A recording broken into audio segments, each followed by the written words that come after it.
The bones. 5, 6, This way. 7, Hurry.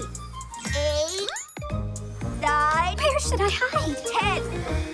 All right, ready or not. Oh, Tula, what happened? You're supposed to be hiding. Digit. There's, over there. There are bones in there. For real? Real bones? They're ancient fossils. Whoa. Wow. What kind of bones are these? A mammoth. A dinosaur. Let's put them together and find out. The first thing we need to do here, find out just how old these fossils are with a device to measure the bone's age. The professor and I were planning on testing all of these bones. How does that thing work? See for yourself. This bone's 1,000,000 years old. No joke? No joke. Oh, what's the picture on there? Just a decoration? Isn't that a radiation sign? Radiation? Isn't that stuff dangerous? In small doses, it's not dangerous at all. And if you're really interested, this kind of radiation's called ionizing. Ionizing radiation, or just radiation as it is more simply called, is a powerful force. Although it can be dangerous if handled improperly, when used safely, it can be very helpful. In airports, subway and train stations, radiation is used to inspect luggage. If someone tries to sneak their pet cat through security in a suitcase, it'll be discovered right away. And that's not all. Radiation helps detect tiny cracks invisible to engineers in airplanes and rockets. Different kinds of foods are exposed to radiation to get rid of pests and harmful bacteria. And people examine paintings with radiation. If they get lucky, it's possible to discover old sketches and writings, or even find a second masterpiece hiding under the first one. I heard radiation gives off a greenish light. Is that true? It's important to remember that radiation doesn't have color and no smell at all. Why don't we go just check the bones already? Because I am not done yet. And so, I say we do it ourselves then.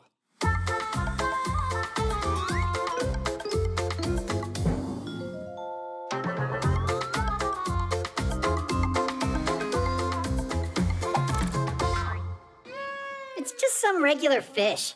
Yeah, real exciting. Let's get out of here. Geek, come check this out. There's more bones? How about there? There are lots more in here. Let's build something cool for Smarty Pants, a special specimen. the skeletons of humans and many animals are made out of bones. They last a long time, and people use them to help figure out when a certain animal lived. How? The secret is in radiation. Bones, as well as living organisms, are a little bit radioactive. In specially equipped laboratories, scientists can take a layer of an ancient bone and pass it through a special machine. The less radioactive particles the machine detects, the older the bone. Ooh, what's that? I think it's an ancient creature. Digital figure it out, right? No doubt about that. The age of this specimen is 10,000 years. Obviously a bird, then. So you think it's a bird, right, with horns? That is strange. 100,000? That would make it a snake. With wings, you mean? And here, 1,000,000 years old. Then it's a fish. A snake bird fish? Is it possible? Is everything all right? Is there something wrong with your device? Snake, I'm sure. Here it's bird. Here it's fish. And snake. I just don't get what's wrong.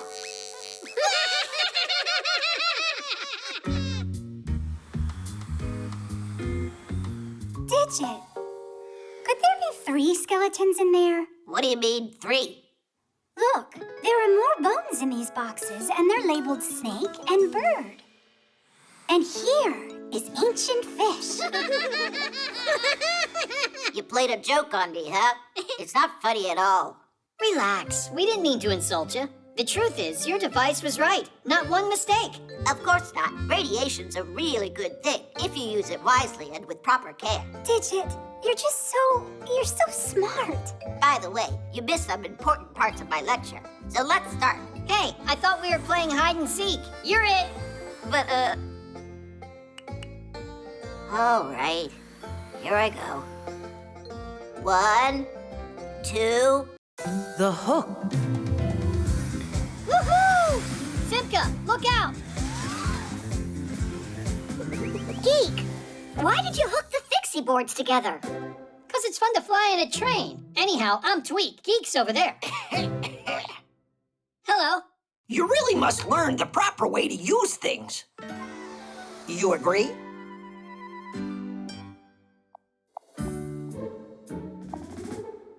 How can we do that? If you start coming to our school, you'll find out. And when can we start? Well, that depends. First, your parents and I have to meet. How about today? Good. Oh, yeah. Ah!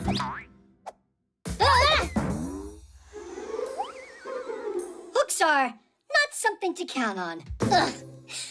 Actually, they're counted on every single day. Hooks are not just for hanging up keys and coats. At a construction site, you can see hoisting cranes using hooks to move heavy loads. Fishermen use fish hooks, and mountain climbers use special kinds of hooks with a lock called quick links. With some yarn and a crochet hook, you can make a beautiful scarf. In the movies, pirates often have a hook instead of a hand. And that's not all. Even the beaks and claws of some birds are hooked to make it easier for them to eat and hold on to branches.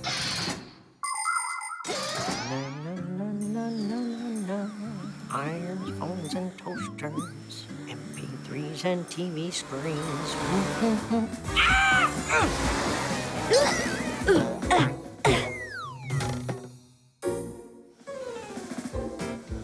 Are you all right? You've got to be kidding me. My apologies. So, how many other Fixies have you gotten with this hook? What? That isn't mine. Looking at you, one would think you're a respectable Fixie. Oh, really? Well, someone your age shouldn't be a daredevil in the air. Huh. So you're saying I'm old, is that it? Yeah, not exactly. That's enough, mister.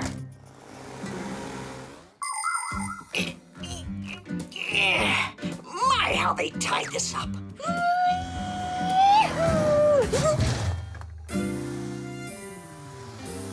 Wait a second. You again? It's you? How did you end up in here? It looks like I missed a turn.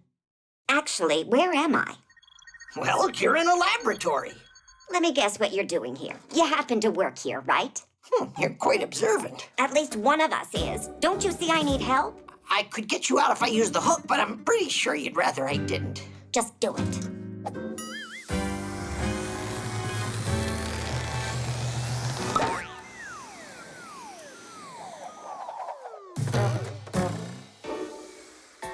Please learn the proper way to use things now, will you? And I'm so glad to see you as well. Did you already have your meeting? With whom? You said that you needed to meet with our parents. Basia! Basia? Children? You mean you're the parent of these boys? What? And you're actually the professor at that school for Fixies? Ha! What an outrage. I believe you forgot something. So this was your concoction. Ha! Chips off the old block. And generally on their very best behavior. You mean like you are, their grandma. A lot of Fixies are real homebodies, but not me, not this Basia. I've spent my life moving from one place to another. I've been all over the world. When I lived in Paris, I screwed into one of the legs of the Eiffel Tower as it was being built. And in Great Britain, I fixed a tea kettle for the Queen of England herself. It was lots of fun, although sometimes I did feel lonely. But then everything changed the day I found a pair of gears at a dump. They were a little rusty, but quite nice, and a totally matching pair. I cleaned them and put them into a mechanical clock, and then kaboom! They turned into Geek and Tweak. Now we live all together as a happy family in a human apartment. But we might not stay for long, because we're always on the lookout for our next adventure. It looks like Grandpa's hooked you in with that hook now, didn't he? Yeah, quite literally. I hope you'll remember that it was I who saved you with this thing. It was funny. I was thinking to myself, who's this mean old man that's dragging me? And with all that yelling of yours, I thought I'd go deaf. And what about Fixie School? Can we start going there? Why not? There must be a thing or two you could learn from the professor. But please, without the jokes, okay? We can't guarantee that, but we'll give it our best. Titties! The photo editor. Good. Now turn. Give me a smile. Uh-huh. I hope I look really good in these. Stop worrying, Verda. You're in the hands of a professional. Aren't I a little pale in there? What do you mean pale? You'll look nice and green. Only I want to be striking. Is that better? Tell me how you did that. I got a cool editing program here. Taking a good picture is only part of making a great photograph. To make a photo look its best, you need to work on it. That's where a photo editing program comes in. It has so many tools. With the help of an editor, it's possible to crop pictures, change the lighting, get rid of unwanted objects, or add something that wasn't in the photo when it was taken. Basically, you can make all sorts of crazy things. The only limitations are your imagination and skills. If you want, I could make your eyes bigger. You can really do that? I can make you real jewels out of all your photographs.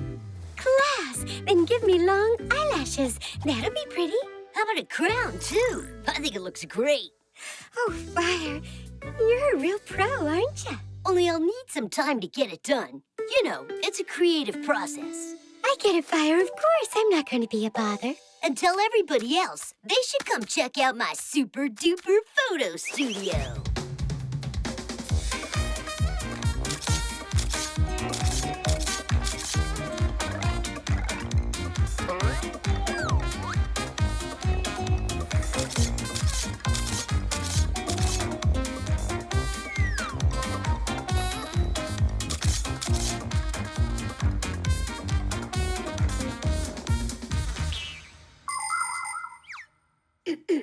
When will the photos be done? Patience. You'll see them as soon as they're ready. Now don't disrupt my creativity. Now that's a professional artist. Well, maybe I should make them even bigger. Is that enough? No, the bigger the better. Now they'll finally say what a talent I am. No word from Fire?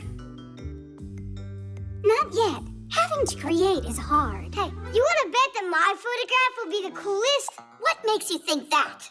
Because that's what friends do. But I'm the one who discovered his talent. What a braggart. Oh, our photos are ready. Come on, let us see, let us see. What? That's not me. A royal clown. How about me? Let me see what my picture looks like. Are those supposed to be my muscles? Let me look at that. Oh, who is that tadpole? Is he making fun of us? Well, cool, right? So what? You think that I look like a clown? And what am I? Macaroni or what? And do those really look like arms to you on there? And my body doesn't look like that. Come on, you gotta be kidding me, guys. I did just what you asked. But you made us look terrible. No, I didn't. I'm an artist, and that's how I see you. You know what, Mr. Artist? Don't do what you don't know how. Turn them back to what they were before. At least we'll look like us in there. I should even take off the crown? If that's what you want. You're so boring. The art of photography began way back in the middle of the 19th century. In those early days, it took around 8 hours to produce one picture. But even with all that time, the photos looked rather blurry and had defects. Photographic artists would touch up the photographs with paint in order to conceal the spots and scratches. Some of these artists even developed techniques where they scraped off parts of the photos and then painted whatever they wanted on top of them. Nature, outlandish animals, and all sorts of fantastic things. It was very difficult work.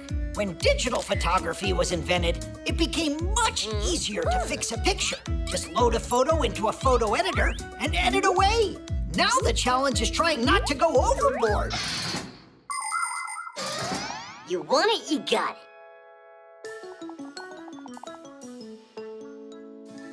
Now we're talking. Splendid. Nobody needs that photo editor. Only, I'm looking a bit small in there. It would have been fine if you'd left my eyes a little bigger. And I was a little taller. I like my photo just as it is. Except you could change how you did this back. Then what do you say? Can you In make my it a eyes, you little can't taller? make them bigger. Come on, Fires. It was Give me a last little time. more muscle. But Don't don't go you do it crazy. to and in the background would look just great. You're never gonna be satisfied. The sleigh.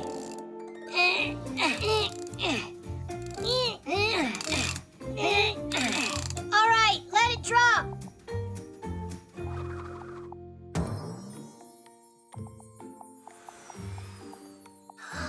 Look at that. Oh, it's a shame humans have Santa Claus and Fixies don't. What makes you think that they don't? You know, Santa's bringing presents later today. And while he's visiting, he'll even give you a sleigh ride. For real?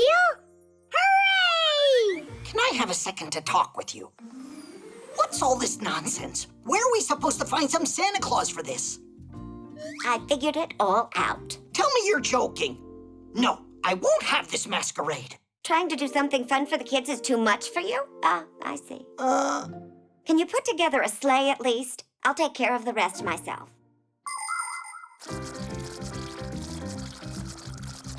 Oh, that was a lot of work. Oh, wow! It's a sleigh! Santa Claus really showed up! Where is he? I haven't seen anyone here. Gotta go.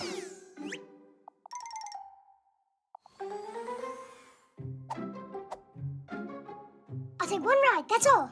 Santa Claus won't care.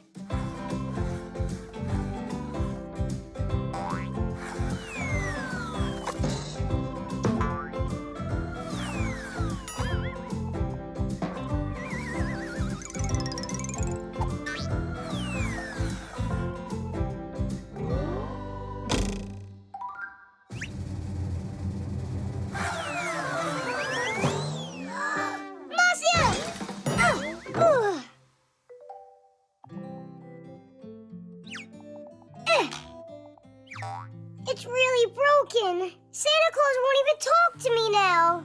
What am I gonna do? Serves me right. Ho, ho, ho. Santa Claus? Whatever happened here? It was an accident. I didn't do it on purpose. It needs to be fixed. Think that you could help me? Uh-huh.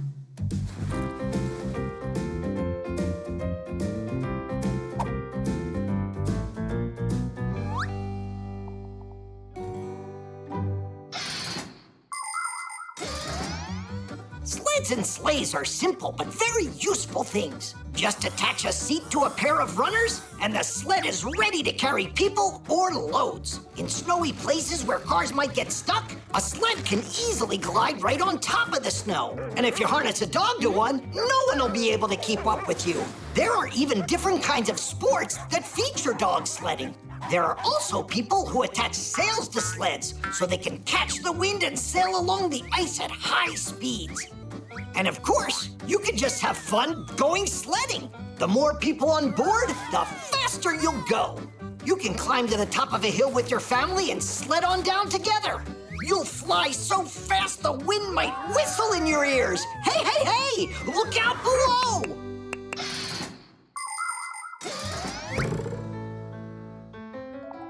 Kadish! Where is my sleigh? Another Santa? I'm Santa Claus. No, I'm the real Santa Claus. You are just an imposter. I think your beard is about to fall off. Now I've got a sleigh ride for you. No, I'll give you that ride. Hey, this is my sleigh. Is that so? I got two Santa Clauses at once? Class! Wow, I am so lucky! You certainly are. Two is much better than one. Now that's one thing we agree on. Oh, wow. Looks like a Santa Claus party over here. Isn't he cool? Which do you mean? The one that looks like Nolik's grandpa's or our Bossia? So, are you ready for your presents?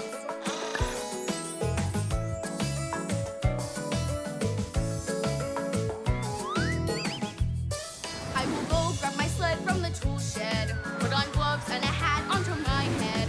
Then I'll go, then I'll go, then I'll go. Oh, the wind is so freezing, it's frightening, as I race down the hill just like lightning. On the cold snow I go. Sleds and saucers and toboggans there. All my friends are sledding everywhere. The online store. 1, 2, 3, turn it! Simka, you need to turn it in the opposite direction. No, it's righty-tighty, lefty-loosey. Why don't you come down here and do it, and I'll sit back and watch you? My dissertation? It went great. I successfully defended it. Professor Eugenius? No, he didn't congratulate me. I told the professor over and over not to forget about that. He wouldn't be our Eugenius if he wasn't forgetful. You should stop your joking and go and tell the professor about Elisa. 5, 6, 7, 8, 9, 10. We will fix it once again. Whoa. Guess we shouldn't bother him. Then what do we do now? Look at that, Tweak. What is it? A store on the internet? Uh-huh. The professor probably wanted to buy flowers, but got distracted. I think we should finish ordering them for him. There are so many bouquets to choose from. I'm sure he'd want the biggest one. What do you think these numbers mean? The number of flowers that are in it. Oh, everything's already filled in. The name, address, and a number for some kind of card. There, done. Tadeish! They'll get here in an hour. If there's something you want to buy, you don't have to go out to a store anymore to get it. Clothing, fresh food, electronics, supplies for your pet, or a toy you might like. You can order almost anything you want from an online store without leaving home. It's simple. You pick out what you want, put it in a shopping cart, and pay for it. But kids should only shop online with the help of an adult.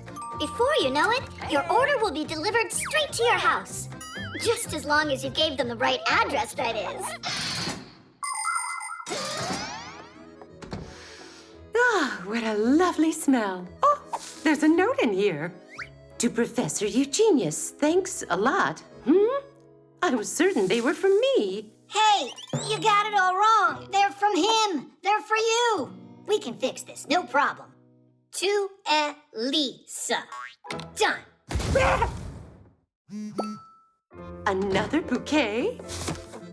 Oh, these kind of flowers always set off my allergies. Professor Eugenius is so absent-minded. First they get sent to the wrong person, then he sends the wrong kind. We can fix it, no problem. Name, address, done. Why does my phone keep making all these funny sounds today? Don't worry, this time we know that we got everything right. Good job, guys. What is this? How? What happened? Someone used my card and ordered a ton of flowers without me knowing. No, not a ton, just 3. Bouquets, that is. What? You mean you guys never told the professor? Never told me about what? Well, Elisa, she was crying, and you were busy working. We decided to help you out. You decided to help me out by spending a lot of my money? Money? What do you mean, money? You think you can get flowers on the internet without having to pay? That's what those numbers must have been about. But you wanted to order flowers anyway, didn't you? Yes, I did. And look, I've already done it. And then you... Professor Eugenius, you remembered. When you're playing a game with play money, you can spend as much as you want. But when you're playing a game on the internet, you have to be careful. Many of the websites out there that offer games and cartoons charge real money that is collected using credit or debit cards. Adults get these cards from their banks or through work. They're convenient for paying at places like restaurants, theaters, or stores. Salesmen put the card in a reader to take money from the buyer's bank account, and the buyer gets a message saying how much money he has left. Now people can pay for things directly from their phones. Only kids, you have to remember this simple rule. Don't buy anything through the internet without the help of an adult, because with just one click, money can be gone for good. Congratulations on defending your dissertation. You did so well. Thanks so much. But you spent much too much money, dear Professor. Oh, nothing is too much for you, Elisa. Yes, and I'll make sure that the plant is taken care of properly. It will get watered and fed every single day. And I'll watch you, so I can tell you how you're supposed to be watering them. The sneakers.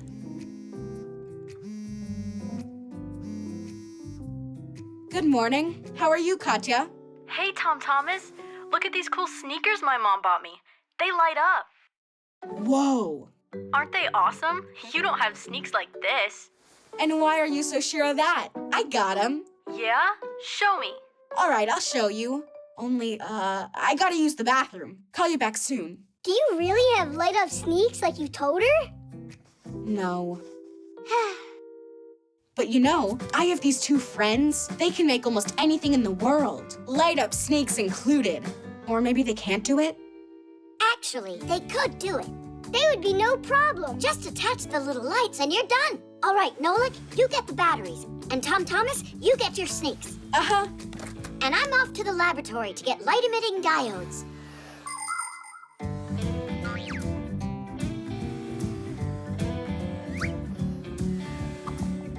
Oh, wow. The soles on these are cool. Your soles are just like that. Really? The soles of sneakers are made out of a special material that is very springy, or scientifically speaking, shock absorbing. That's why if you walk in sneaks for a long time, or run or jump, your back and legs won't get tired. The bottom of the sole is never smooth. It has a lot of bumps and pits, or even spikes, so you won't slip on grass. Sneakers also have little holes or mesh, so your feet don't get too hot and sweaty.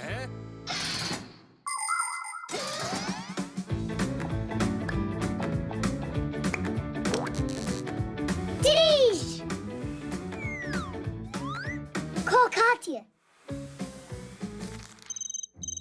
So, where are your sneakers? Show me. Here. Whoa. And my lights are so much brighter. But I can turn mine on with a remote. Watch this. They're on. Up. They're off. Ha! Mine turn on and off when I jump. I don't believe you.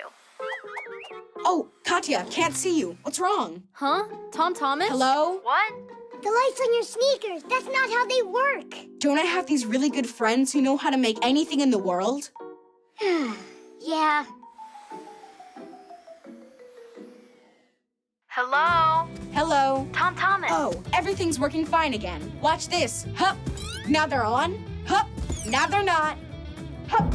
They're on. Hup. They're off. Hup, hup, hup. Well, you know, I bet your shoes can't blink. Well, you lose. And my sneaks don't just blink. They can change colors, too. Tom Thomas? Don't you know how to do it? We don't. These lights have one color, that's all. Just one last thing for me. Can you see me? Ugh. Nolik, I got it. Grab your paint gun. Uh-huh. Look, now all the lights are white. But if I want, they can be green, or they can be blue, or I can make them orange if I want to. Or they could be purple, or light blue, Or yellow.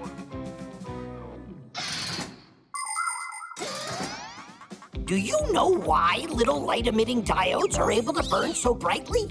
The secret to this wonderful invention is a special multi-layered chip located inside the diode that conducts electricity. These chips are made from thin, round wafers that get many layers added to them. The wafers are then cut into thousands of tiny square pieces, the chips. These chips have atoms with electrons that travel around the nucleus. The electrons are able to transport electricity. When electricity's run through the chip, the electrons get pumped up and immediately start jumping from their places, leaving little traces behind them. When another electron bounces into those empty places, it lets off a little flash called a photon. And these photons, they're the light coming out of the diode.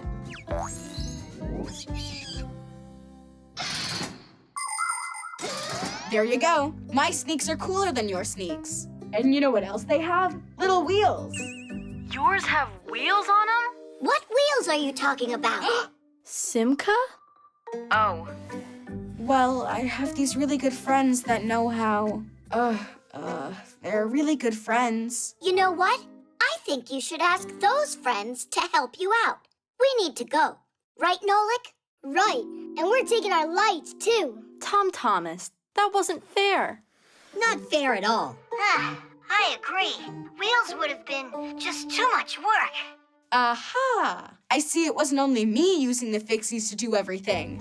Those two can sure keep coming up with crazy ideas. Uh-huh. First this one, then that one.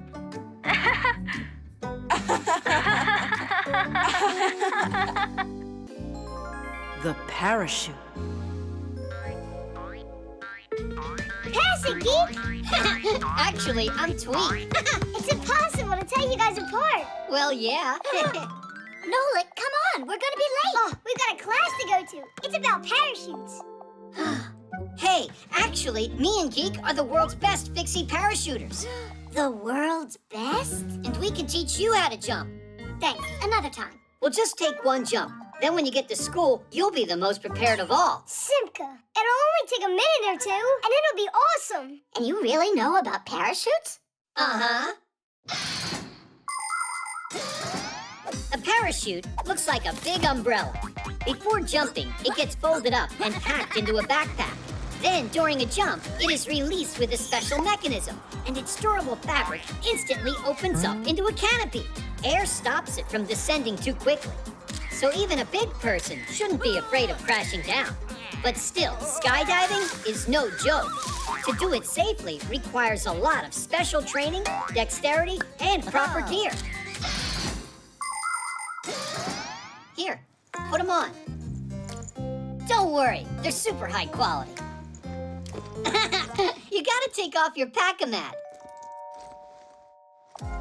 Simka, nothing's gonna happen to it. All right. Just one jump. Don't forget, when you want the chute to open, tug the ring hard. Well, let's do it.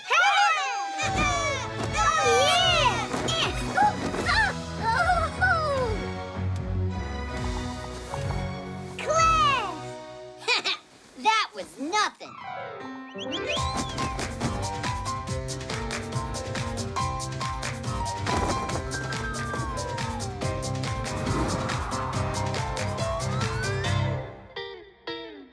What do you say? Is your school this much fun? We're late for school. Hurry up. What's the hurry if you're already late? Now it's time for the most interesting part. It's scary. You mean scary good, right? Did you two go nuts? If we jump from up here, we'll die. That's it. I've had enough. Nolik, let's go. Wait, how did we even get up here?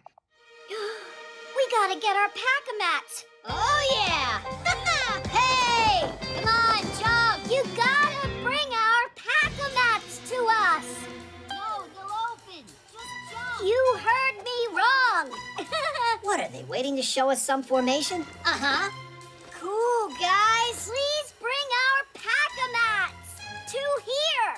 Join you? Ha! No way! We're not climbing back up. They don't understand anything. Nolik!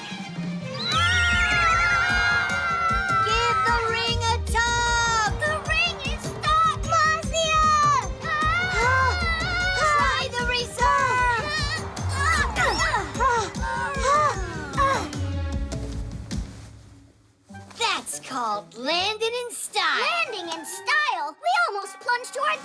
because of you.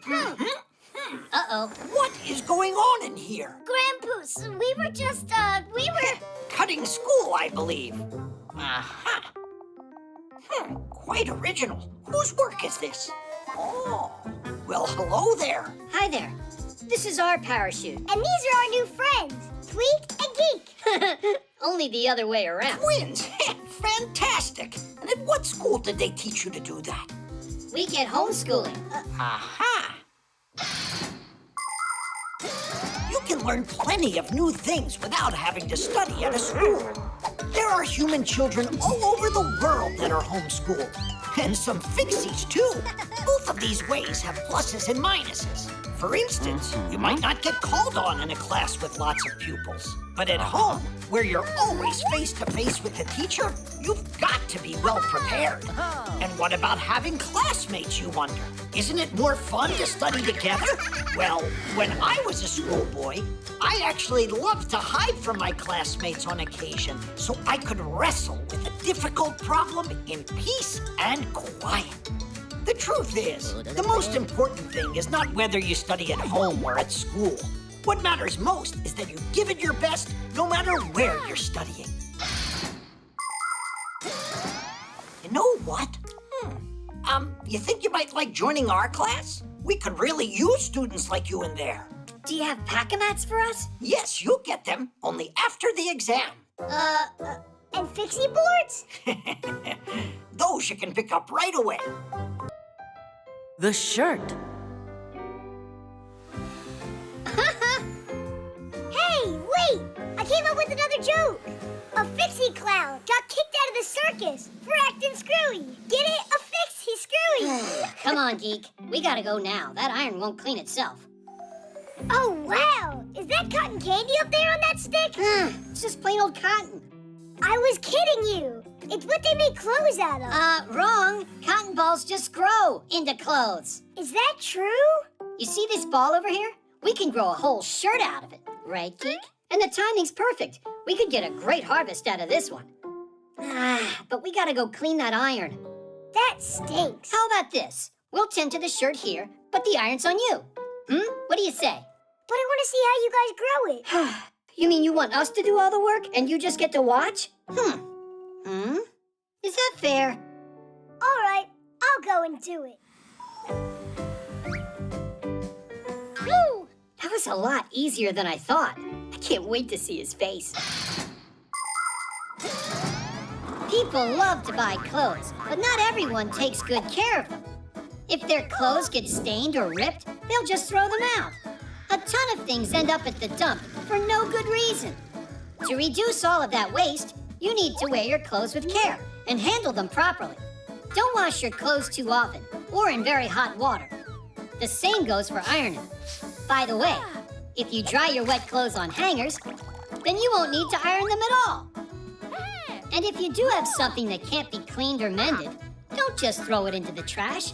Take it to be recycled instead.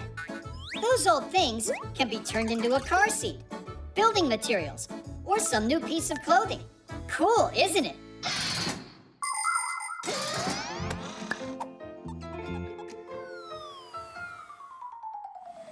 Pretty good, right? So let's start the show. It's growing! Great! All right! Keep going, keep going. Keep it up, just a little more. Come on, pull. So, did it grow yet? Where's the shirt? I don't see it. That's just a thread, you guys. It's because we just started. And what about you? Did you clean everything? Then you need to get back to work. Oh, break time. Break time? What do you think we should do next? Did it grow yet? I think you should check back when you've finished half of the iron. All right. You really got him good.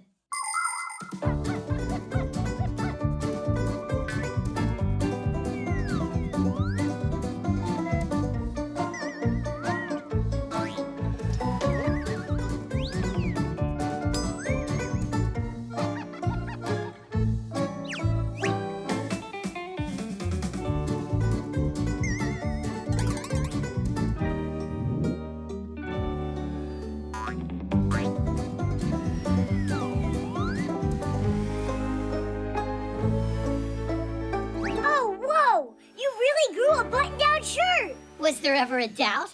All right, now let's check how you did.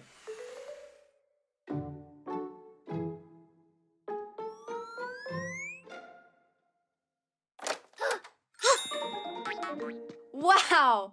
Mom bought some new shirts.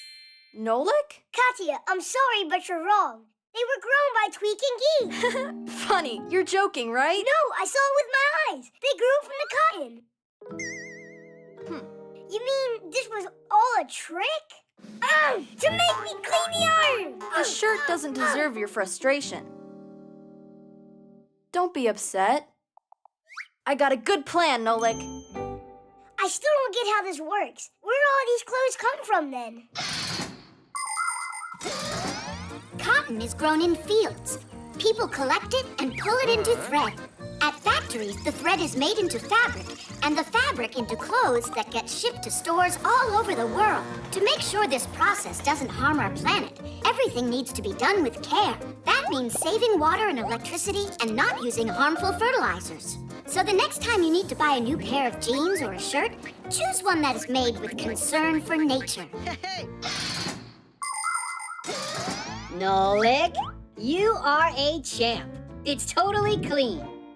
Tweak, Geek, come over here. We got a lot of work. It's time to harvest socks. What? You don't want your Fixie friends to end up without them, do you? Seriously, Nolik? Yeah. And after your socks, we can harvest your pants. All right, you got us.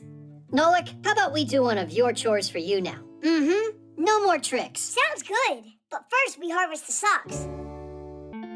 The safety harness. Hey, Nolik, I say we go scare Elisa. What do you think? Yeah, I'm in. All right, let's go.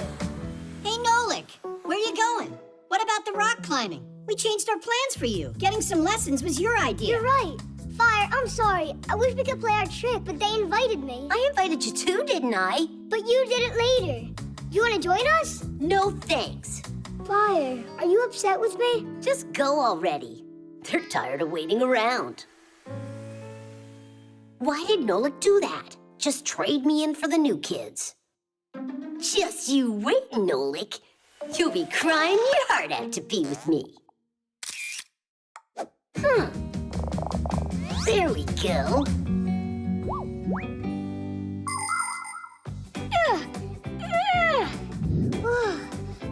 Pull yourself up.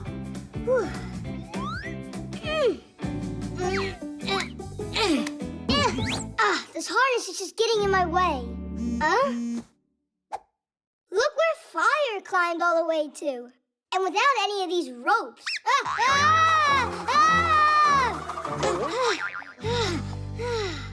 You know, maybe it's less comfortable with a safety harness, but I'm sure I wouldn't want to fall without one. Rock climbers wear special belts called climbing harnesses with loops on them. Fastened to one of the loops is a hook with a lock called a carabiner. The carabiner is connected to a secure rope, protecting the climber from a dangerous fall. By the way, safety harnesses, they're not just for mountain climbing. They protect window cleaners on skyscrapers and aerial gymnasts under the circus big top. And come to think of it, a seatbelt in a car is a safety harness too.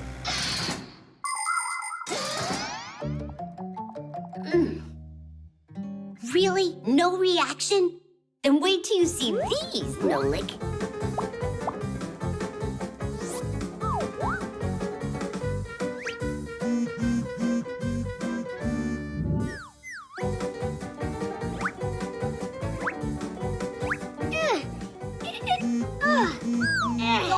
Go on, Nolik. Just a little more. You got it, Nolik. Go. You got it. I climbed all the way. Finish! Check this out. While we climbed up one mountain, Fire climbed up 10 of them. Together with my true friend, Digit? Then what am I? Wait, give me that. I could be wrong, but I think there's some cutting and pasting here. You see? That Digit's from another picture. Look, there you can see some of the laboratory. It looks like your best friend wasn't doing any climbing today. Only, I don't get why he did that. Yo, Nolik, you gotta be bored over there. How can your rock climbers even compare to me? Uh-huh. Well, no one can compare with your lying. My what? Those mountains of yours are not real. What makes you say that? You're not even wearing a harness. Because I don't need one. Yeah! Hey, stop, Fire. You could fall. I'm not a scaredy cat. Like some Fixies who I know. Quickly, to the laboratory. He could get hurt without a harness. You know what? Let Digit protect him.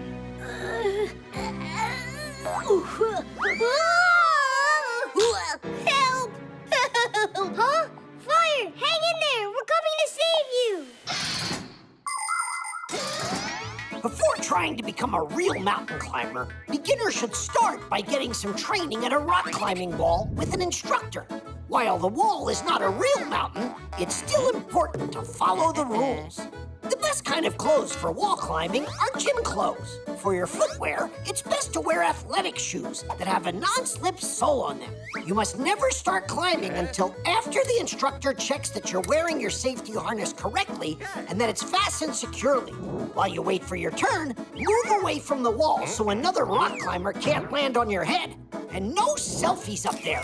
While you don't need to be afraid of falling if you have your harness on, it's still a lot more interesting to make it all the way to the top.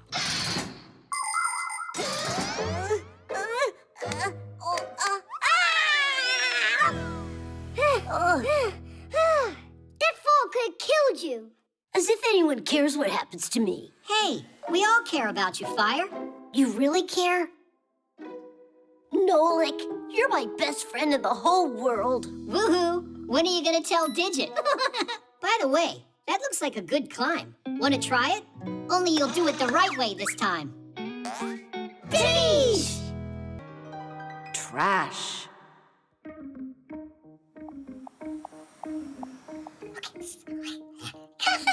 Prepare yourselves. Right now, Maestro Nolik will use nothing but mind power to switch these shapes around. Yay! Abracadabra! Alaka! Achoo! Maestro, you appear to have grown a third hand. Teddy! Splendid! Bravo, Maestro! Bravo! Let's go to the laboratory. Something really cool's about to start there. Wait, I'm not done! I have some more tricks for you!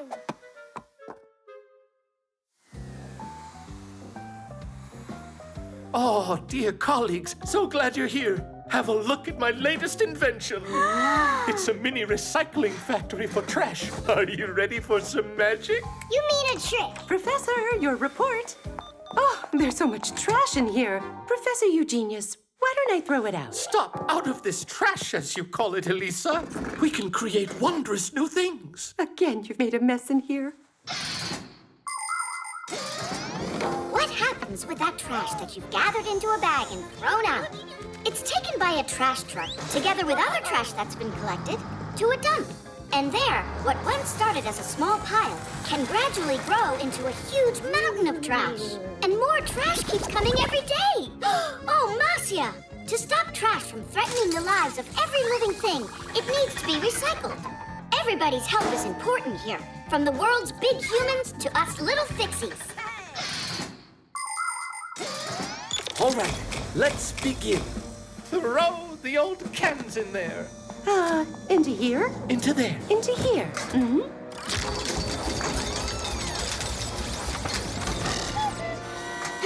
Splendid!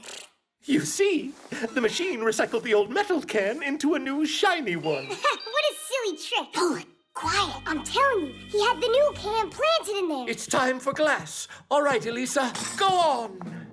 Into here? Into there, Elisa. Into here. It's that sweet little vase that you went and dropped yesterday. It's like new again. He glued it together, no doubt. You don't know anything about it. And now, Elisa, I want you to load my report into there. No, Professor. I will make the sacrifice for science. Oh. 1 second. Wait, I got it. What do you think, Elisa? What a joke! You're really gonna tell me that the machine made that? Well, yeah. It's got an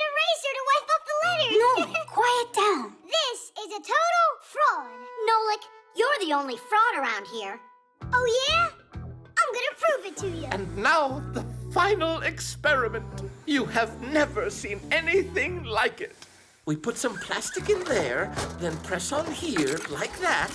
No! No what?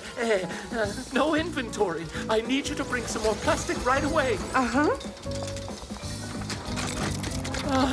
How could this... Nolik, look at that. The sneaker that the machine made is your color. Nolik? Nolik! Whatever is thrown out at the dump is practically lost forever. Cans, plastic, and glass will just lay unchanged in the ground for hundreds of years. What a waste, because these things can be recycled. For example, if you collect 700 aluminum cans, it's possible to make a bike out of them.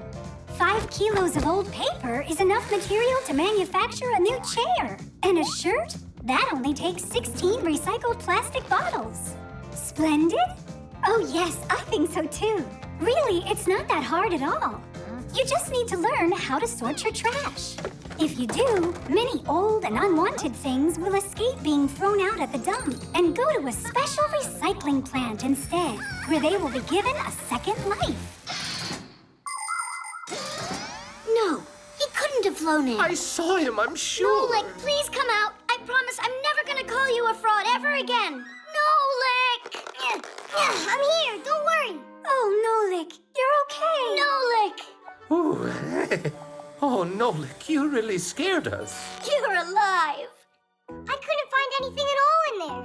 No cans, no vases. There wasn't even any toilet paper. And you didn't believe it. Professor, how do you do it? You know, I With his mind power! How did you know that? The book. Where did Tom Thomas go today? He went with his mom to the post office to pick up a package from his grandma. Class, I can't wait to see it.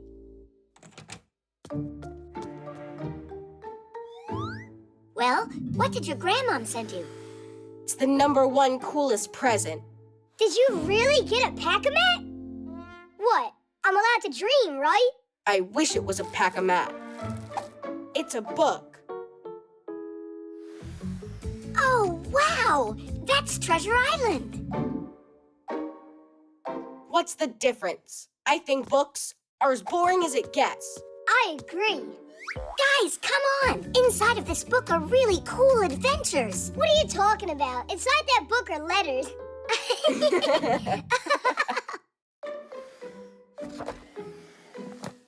So, you're really not interested at all? Nuh-uh. By the way, inside this book there aren't just letters, it's got pictures.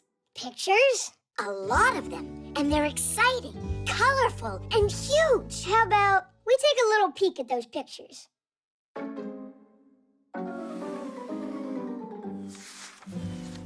Oh, pirates! Uh-huh, a gang of them.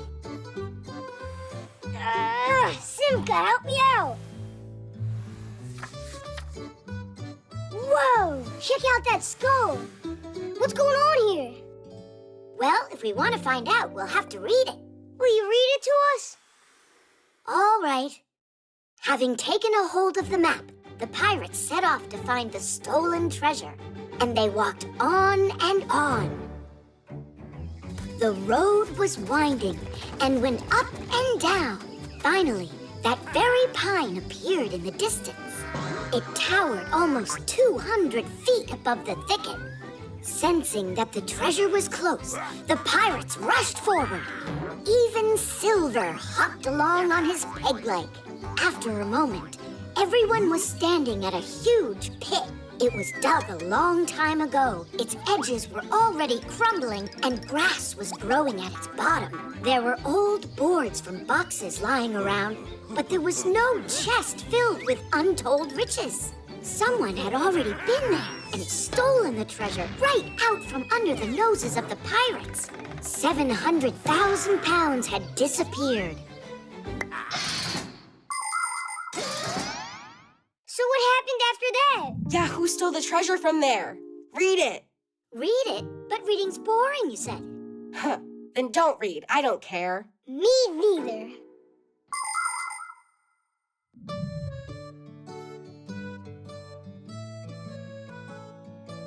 Oh, it's the guy who thinks reading is boring. What? I wasn't reading. I was looking at the pictures. I can't believe you. You're reading it without me? Grab it. Chusaka, this is not yours. Give me back my book. Pull it harder, harder. Yes. Oh, this is bad. That book was his grandma's present. We'll fix it. In ancient times, people copied books by hand, but now they are made in printing houses. First, a mock-up is produced to place the text and pictures where they belong. The pages are then transferred to metal plates, which are loaded onto rollers. Ink on the rollers is pressed onto paper as it passes through the printer. The pages are then trimmed to size and stacked into reams. Next, the pages are put into order, stitched together into the inner book, and finally glued to the cover. Good. Now, carefully. Great job. So now can you read the book to me? I think it's someone's time to go to bed right now. Just a little more, okay? So it's not boring then? It's not. Tom Thomas, were you reading? Mom, Treasure Island is really great. You were right. It's the #1 coolest present. I am so glad you like it. But why don't you continue reading tomorrow? Now it's time for bed. All right. You've managed to wear it out already. Well, me and Chusaka, we were fighting over the book. I think she also wanted to read it.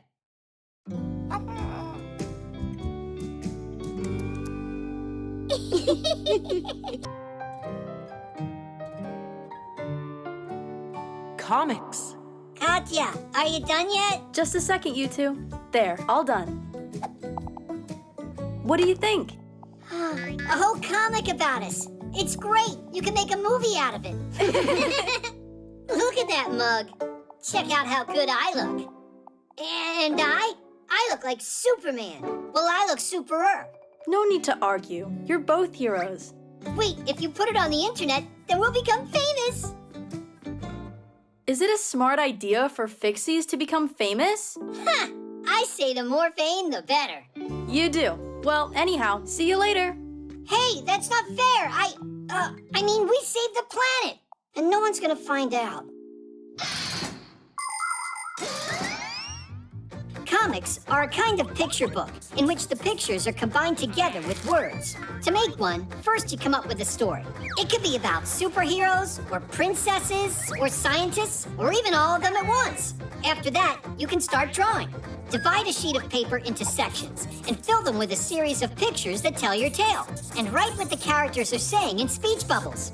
By making picture after picture, you can tell the whole story. It's like a cartoon, but on paper.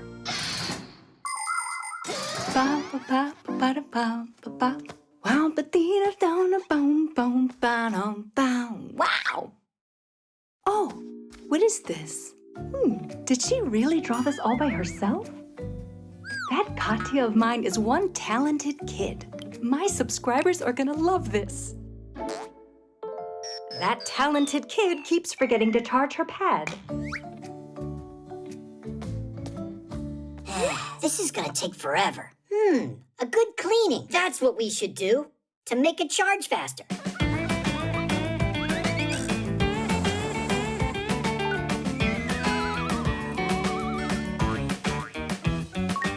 Just a little more and we're all set. Set to go on the internet, that is.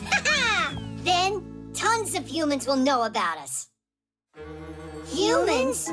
The secret of the Fixies. That comic can't go online. Drain the battery down.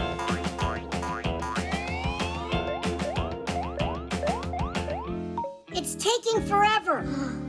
Fixies feed off of the appliance's power. So, If we just pull the plug out, and then me and you charge ourselves inside, the pad will run out of energy. Only, first we're gonna have to drain ourselves dry. Drain away.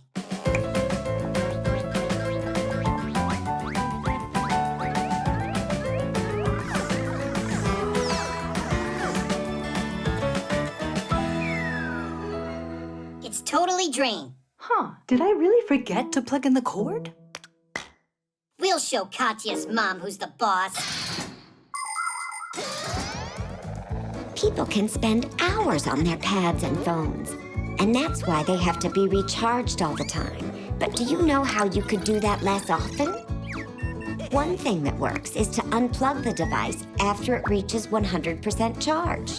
You should also make sure to close any apps that you aren't using at that moment. Are you just listening to music? Then you can lower the brightness of the screen. And try not to drain the device all the way down to 0. That can damage the battery. Oh yeah, I almost forgot. If you turn on airplane mode while charging your device, it'll take a bit less time. And while your device is busy charging up, it's better to put it aside and get some exercise or play some board games.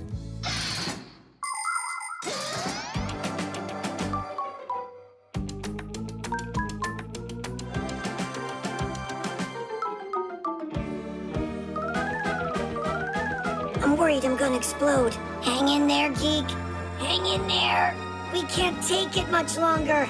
Mom, what are you doing? Wow, Katya, this comic that you made's just fantastic. I want to brag to my subscribers. I'd rather you didn't. But I'm proud of my daughter. You draw like a true artist. I want to draw a new one. This one's not great. The characters aren't right. Oh? Then go ahead and draw. We'll post it later. My live stream's about to start. Oh, the stars of the comic are here. That's not funny at all. It's really good that you didn't upload that comic. No way. I would never let out your secret. You're the ones who are ready to give it up. Why are you twitching? It's just because we're overcharged.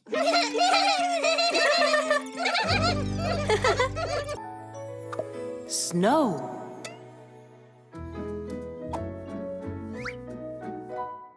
Well, where do you think the tree should go? Let's put it over here this time. But it was right there 2 Christmases ago. And so what? It was nice there. Every year is the same old thing. How about we have a snowball fight instead, like humans? Uh-huh. You'll go get buried in a drift and then we'll have to find you. Here's an idea. Why don't we celebrate this Christmas in the refrigerator? Even better, in the freezer. The humans will be done with their cooking, and they won't bother us in there. And what about snow? We'll find you that snow. What is snow?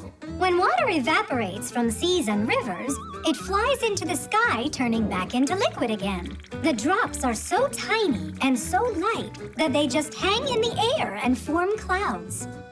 But if the drops in the cloud join together, they become big and heavy and fall down as rain.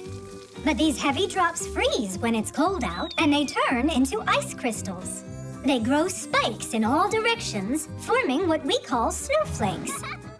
Snowflakes come in a variety of shapes: stars, needles, columns, and even triangles. Each one of them has its own unique design. By the way, not one scientist yet has been able to find 2 identical snowflakes.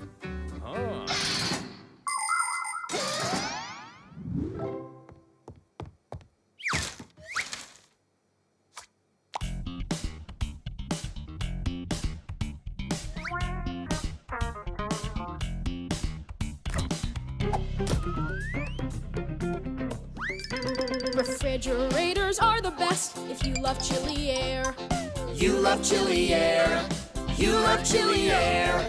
Penguins go there for a rest. So do polar bears. So do polar bears. So do polar bears. Summertime or wintertime, there is always frost. And inside you just might find dear old Santa Claus. It's chilly. Cleaning this freezer yesterday was a great idea. Yeah. No, I don't like it. It's just way too cold in here. Ha! We Fixies are frost hardy. Huh? Nolik's turning blue already. Look. That's my natural color. Stop arguing. We're moving to the refrigerator. It's warmer there. The fridge is great for cardinals and for chickadees. And for chickadees, and for chickadees. Winter birds will come to feed any day they please. Any day they please. Any day they please. Summertime or wintertime, there is always frost. And inside you just might find dear old Santa Claus. Well, where should I put it? How about right there? There's no snow in here. It's more important that nobody sees us.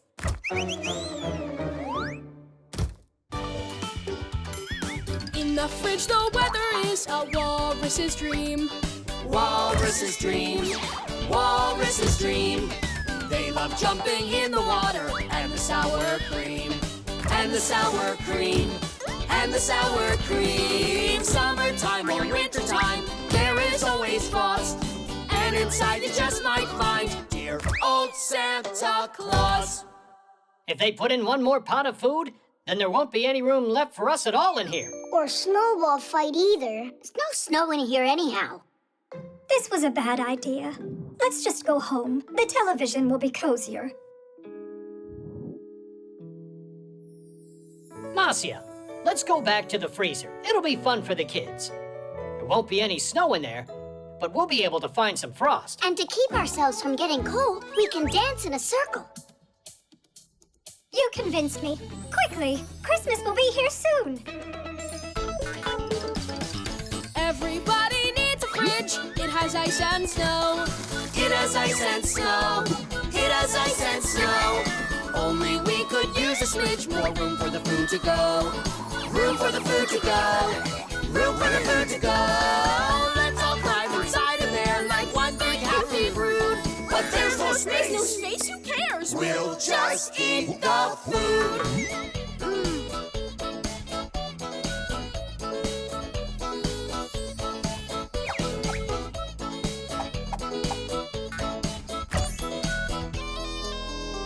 Why did I open the freezer? The food's already out.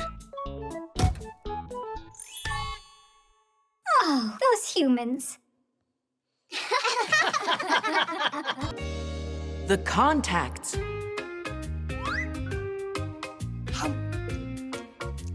Shh, Mom's about to stream her broadcast. A live show? Does that mean I'll be on it? Hey, kids, I have to run out. I've got 10 minutes before my live show and there's no sound in here. Ugh, I don't see how I can get this fixed in time. Maybe I could take a look? You really know how to fix them? First, isolate the issue, determine the reason for the issue, and fix it. 1, 2, 3 to Deesh, and now it's all working. All right, why don't you give it a try? I've got my tools upstairs. It's all done. Well, what was broken inside? What should I tell her? Tell her the contacts were dirty. Got it. Yeah, you're always welcome. Do you know what the word contact means in electricity? When an appliance gets plugged into a socket or headphones into the audio jack of a phone, their plugs get squeezed between metal plates. The points where the plugs and plates touch each other are called contacts. If contact is made, electricity flows through the wires and the appliance works properly. But if some kind of dirt gets between the two parts or the plug gets rusty, there won't be contact made, nor any electricity flowing. Test. Can you hear me? They sound better than ever. Tom Thomas, you made my day. No big deal. The contacts were dirty and needed cleaning.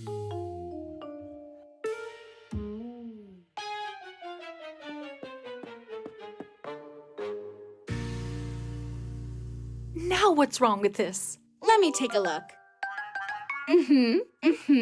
I'll fix it for you.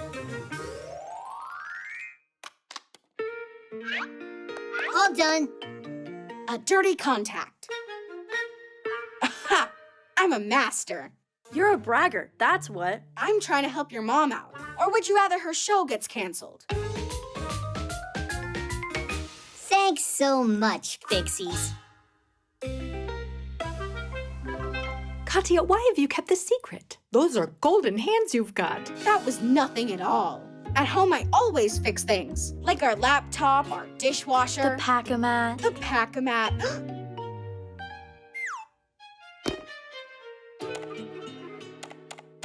Why doesn't anything work? The blender's broken? Tom Thomas can fix it in no time.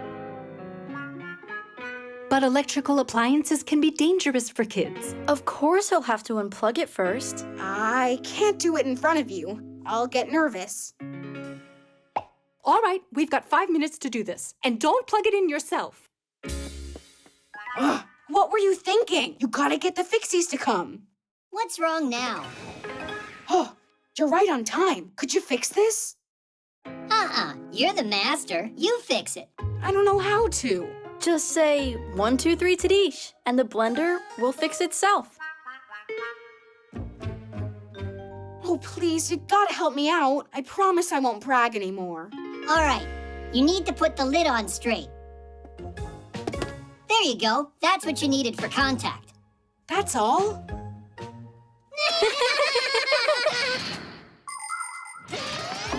Many smart appliances have safety features designed with children and forgetful adults in mind.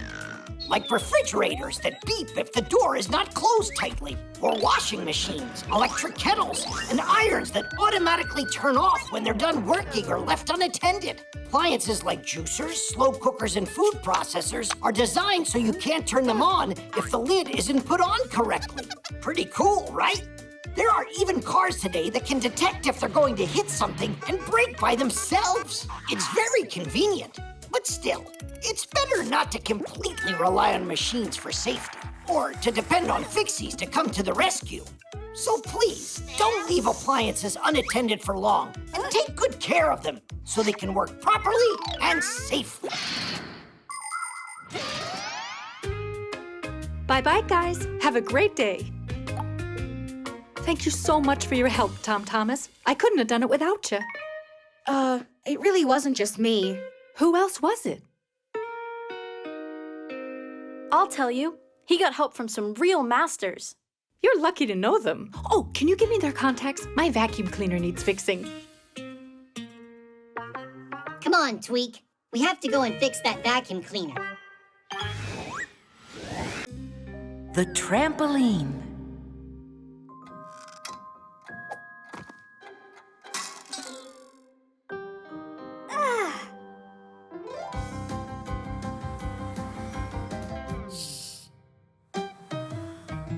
Tula, do you know where Simka is? Found you, Simka. Tula, why'd you tell him where I was hiding? Huh. Hey, what's going on? I'm in a bad mood today, that's all.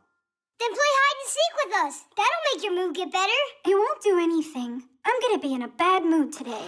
That's what my horoscope tells me. What?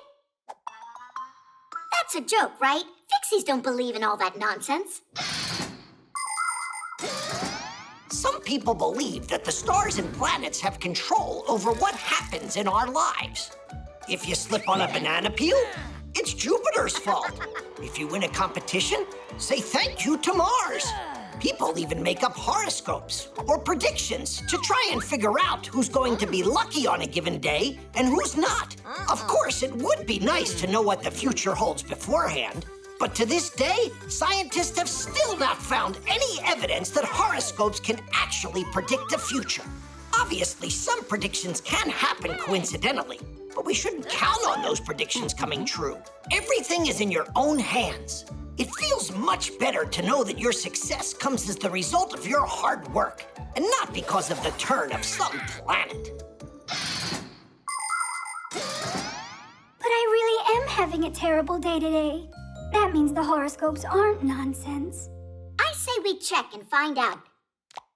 5, 4, 3, 2, 1. Music's great for lifting your spirits. Now without this little part, everything just falls apart. If you think a screw is knocking, take it out, but just beware. Everything will break without a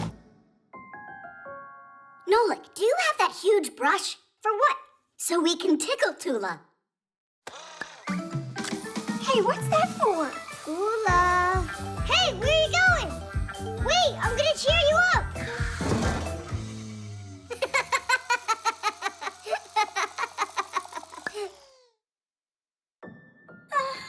How about we make her a fun house?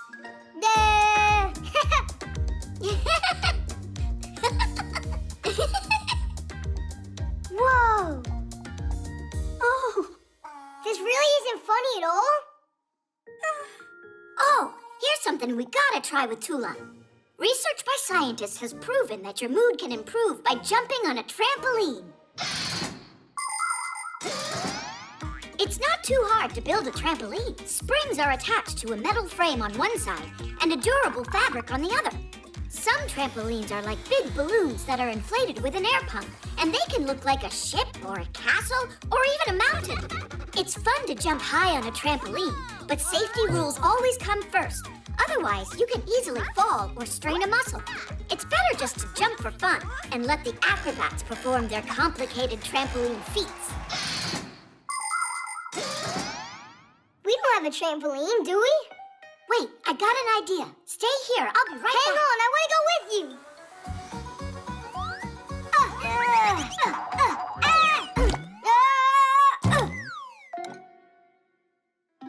It might work. It looks like a gelatin mold. No, it's not. I've tested it. Come on, jump with me. And Simka? We'll start without her. That way you'll be happy when she gets here. Let's jump? I'm sure it won't work. Just give it a try. On the count of 3. 1, 2, 3! Help! Save us! Nolik?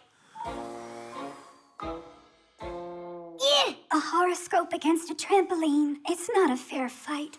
But that's not a trampoline. It's a dessert. What's the difference anyway? It's like I already said. Today the whole world's against me. What is this? Whoa! Look, I'm flying! Where's that bad mood of yours that you said was predicted by the horoscope? Huh? It went away! Told ya. And just so you know, Digit's the one who built you this trampoline so you'd feel better. Digit, you're splendid. Actually, today's horoscope also predicted that it's gonna be... Tula, you can't help yourself, can you?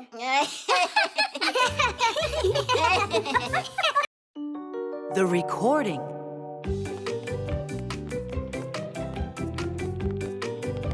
It's really cool that we're putting on this talent show, right? Mm-hmm. Do you know what you're doing yet? I'll be out there watching you. What do you mean? Everyone's gonna be in the show. I'd rather not. I hate to perform. Come on, you'll be great. You can... Oh, sing. I think I would be better off just giving a lecture. Or could it be that you're just afraid to sing? I'm just not an artist. What a shame. Tula's totally into music. Yeah? I don't know. Let's go. I'm gonna turn you into a star. Aye. My heart is thumping. Flying down the road is what I like. Aye. This isn't gonna work. It's, really hard to hear you. Told you I'm not a singer. Wait, you can lip sync the song. Just pretend that I'm singing to the music? It's a cheap scam. It's what all of the stars do. I'm sure Tula will love it. And you don't need to worry about a thing. I'll find one great backing track.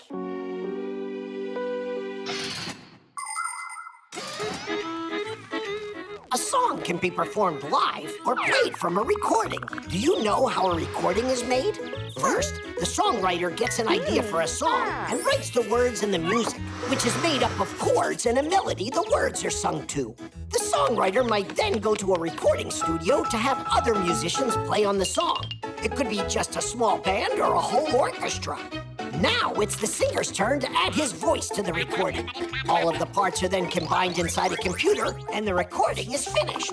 And these recordings can be played whenever you want to hear the song. But some performers use their recordings when they put on concerts and only pretend that they're actually singing. I don't know about you, but I prefer hearing a singer really perform live.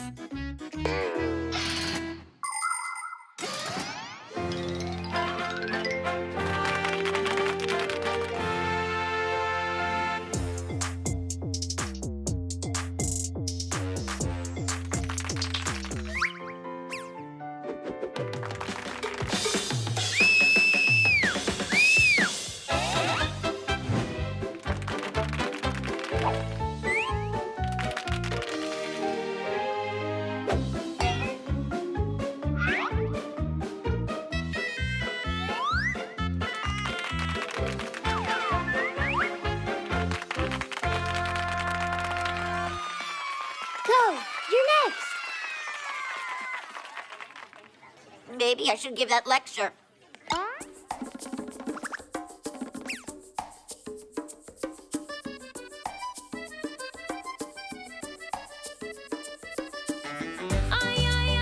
My heart is thumping.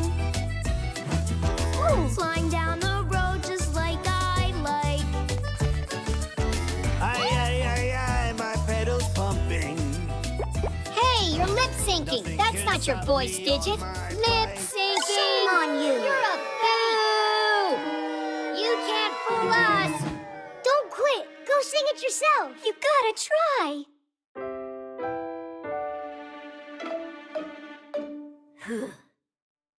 Let's ride our bikes from town to town.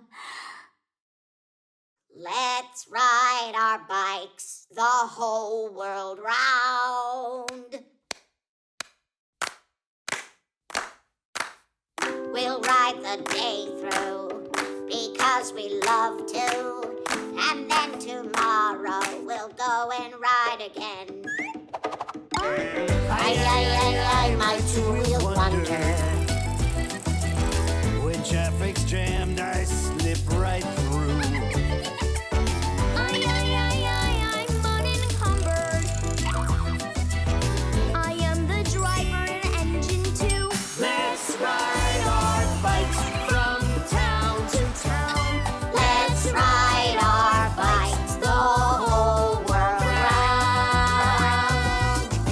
We'll ride the day through Because we love to. and then tomorrow we'll go and ride again. We'll ride the day through Because we love to. And then tomorrow we'll go and ride again. You see? I told you I'd make a star out of you. The eraser.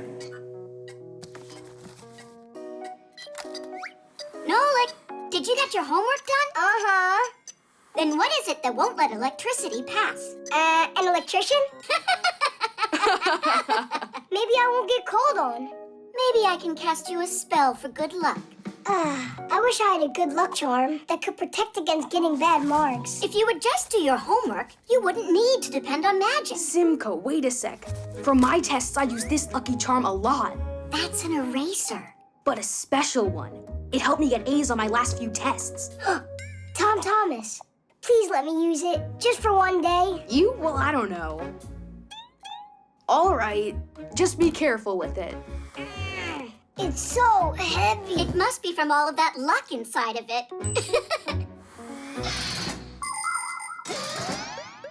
Since long ago, there are many people who believe that charms can bring good luck to them and protect them from all sorts of problems. Their charms can be any ordinary object, like a looking glass, a pen, or a doll. There are other people who believe that stones, feathers, or animal fangs can have magic properties. In ancient times, even a handful of sand could be regarded as a lucky charm.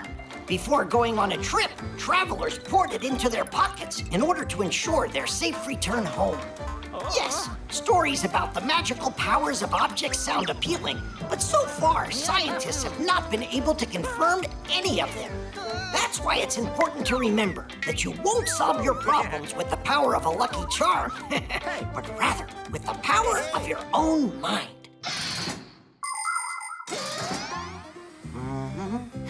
Nolik, you're late for class.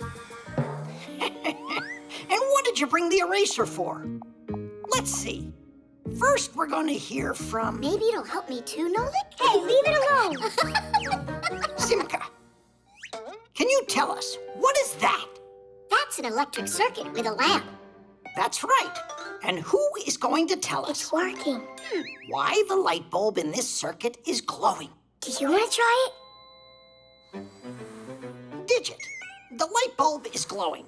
Can you tell us why? Yeah, because there's a filament inside the lamp. Mm-hmm. And it gets heated up by the electricity running through the wires. Just a coincidence. Can I try it too? Go ahead. There's enough luck for everyone. I'd look at my homework if I were you.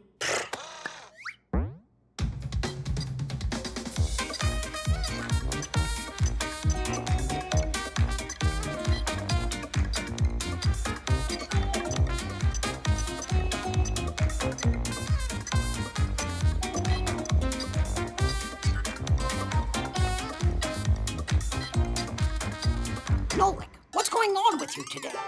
I'm asking you for the third time. What is it that won't let the electricity pass? Wait a sec. He needs a second for his charm to give him the answer. Ah, that's what it is. And so? And nothing. It helped everyone else but me today. Actually, your charm does hold the answer. Can you tell us what it's made out of? It's made out of eraser. And erasers are made out of what? We can't keep stretching our lesson out like rubber. Is it rubber? Erasers come in all shapes and sizes. They're made out of rubber, a material derived from latex, the sap harvested from rubber trees that grow in tropical countries. Although today, most rubber is a synthetic made at factories. The rubber sap is mixed with dyes and sulfur to help it solidify, and then the mass is heated and formed into a sheet. After the sheet cools, it's cut into pieces that can be used as erasers. By the way, the very first erasers weren't made from rubber, but from bread. You mean rubber won't let any electricity pass at all? Well, you're absolutely right. Want to check it?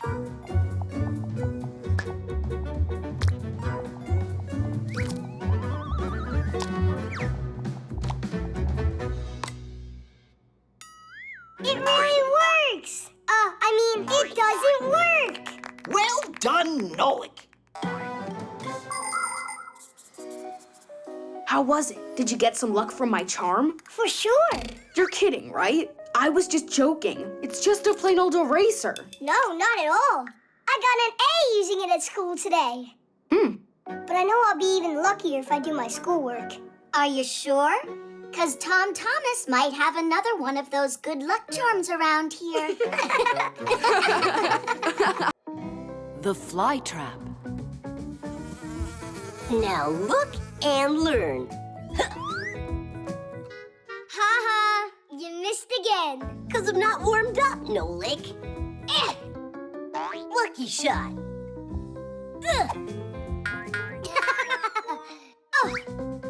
And that time? What about it? That was luck too.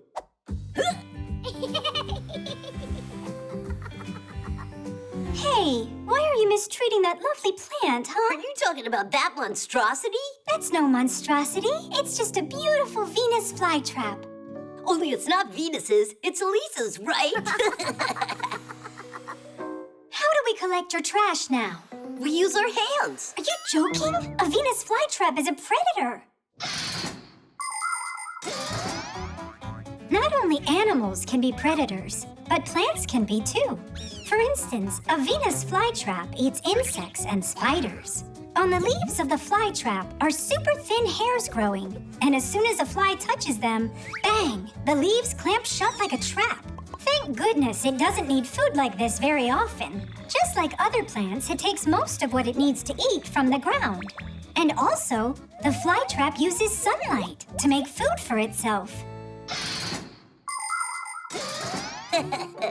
Tula, next you're gonna tell us it's a fire-breathing dragon. Save me! Help me, please! I've been eaten by a horrible monster! Get out of there quickly! Nobody's going to eat me. Ah! Nolik!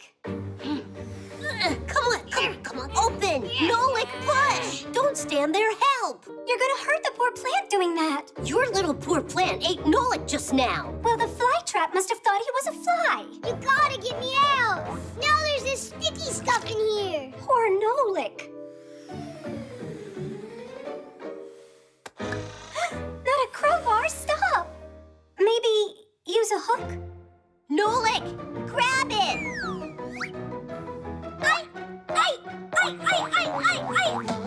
Well, do you have any other ideas?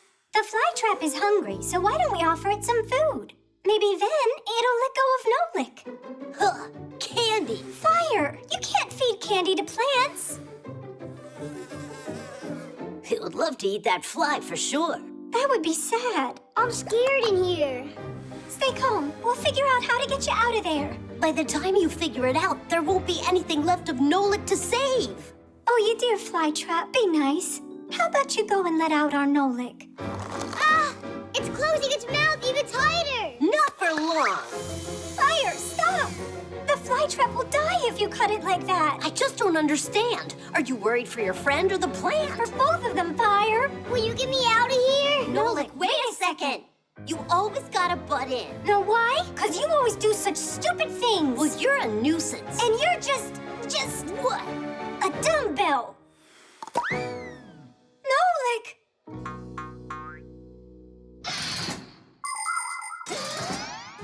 Growing a plant is a long process. The first thing you'll need is to get yourself a pot. At the bottom, you can add small rocks to help the water drain better, so the roots of the future plant won't rot. Next, pour soil over the rocks, place a seed in a small pit, cover it, and then water it. And continue to water it whenever the soil dries up. But it's important not to overwater. To make the plant grow faster, put the pot in a warm and sunny place. In the winter and fall, when there are less sunny days, you can put your plant under a special grow light. Just remember not to rush. Try to be patient, and then one day your sprout will break through the dirt and then grow into a healthy plant, if you take care of it. Nolik, wake up! Nolik? Nolik. Oh, he's all right. I didn't get eaten? No, you didn't. You figured a great way to get out of there. You turned into a screw, and the plant spit you out. Tadoosh. Don't ever try that again, predator. Who are you calling a predator? You're right, Tula. Forgive me. And Flytrap, I'm sorry for what I did. Maybe we should feed her? After what you did to her, let her rest. Although, I know how you could be nice to that plant.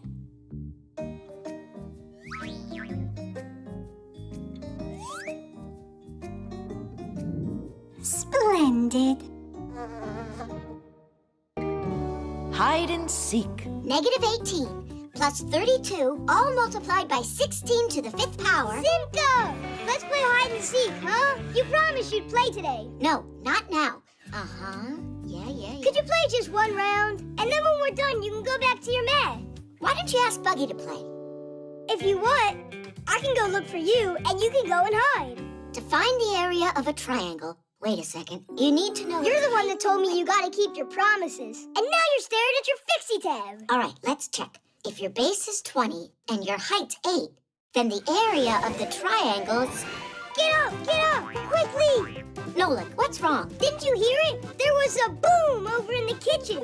Well, I didn't hear anything booming. Well, it did, and Papa said you need to go there right now. You wait here. I'll hold it for you. All right, Simka, you and I are playing hide and seek. When Fixies come face to face with a human, they turn themselves into screws, or just find a place to hide. Fixie kids are taught to do this at home and at school. However, some Fixie kids also try hiding when they're not prepared for their class. Adult Fixies like to take part in Fixie hide-and-seek competitions. This year's winner was a friend of Papu's. He stayed hidden for so long that he ran out of power and turned into a screw without even wanting to. Humans also like to play hide-and-seek. One person is the seeker and everyone else hides. Or it can be played with only one person hiding and everyone else looking for him. Whoever finds him starts hiding with him until only one seeker remains. Then the game starts all over again. Nothing happened in the kitchen. Do you hear me, Nolik? Where is he? And where's my Fixie tab? Yoo-hoo! Enough with your joking. Give me back my Fixie tab. Find me and you can have it. Piece of cake, Nolik. Nope, not there. Not there either.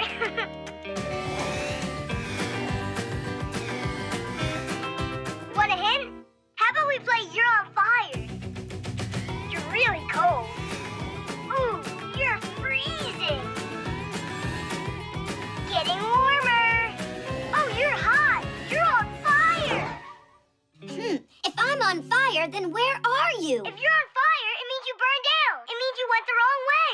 You got it all backwards. When I'm getting closer, it's hot. When I'm getting further, it's cold. That's how the game works. Get it? Really? Okay, I know an easier way. Should I go to the left or the right? Go straight. To the right.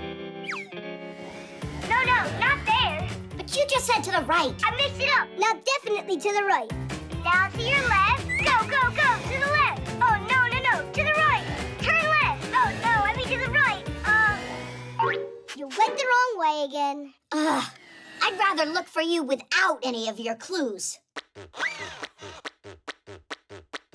Television, television, television, television, television, drits, it's television, drits, it's television, drits, it's television. Where do Fixies hide inside? Drits, it's television, drits, it's television, drits, it's television. Where do Fixies hide inside? Calculator, generator, synthesizer. Excavator?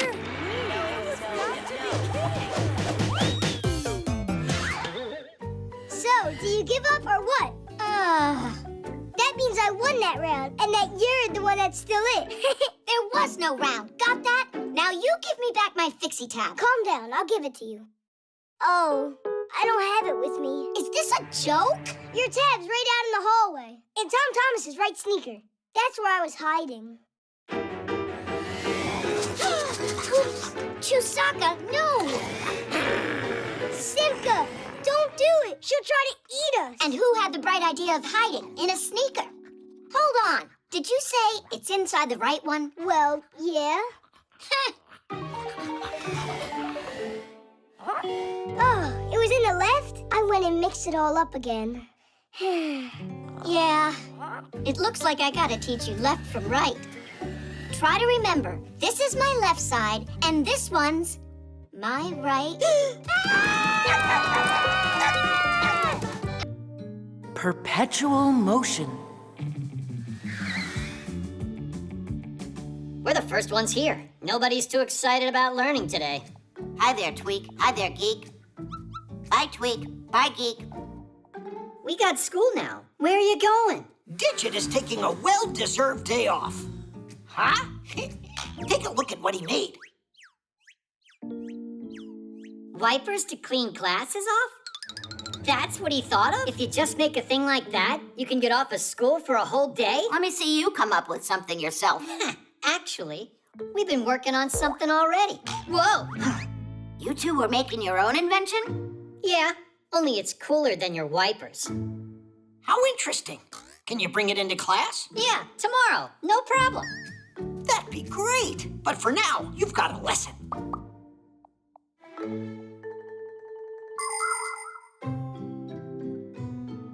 It is quite original. But yesterday, I gave you the day off class so you could get some rest, not keep working. By the way, I thought the twins were bringing in their new invention with them. Here I am. Where's Geek? Geek will be here soon. But we don't have to wait. And here's our perpetual motion machine that I'll be showing you today. Perpetuum mobile? What? Sounds very intriguing. I can't wait to see it. Are you ready?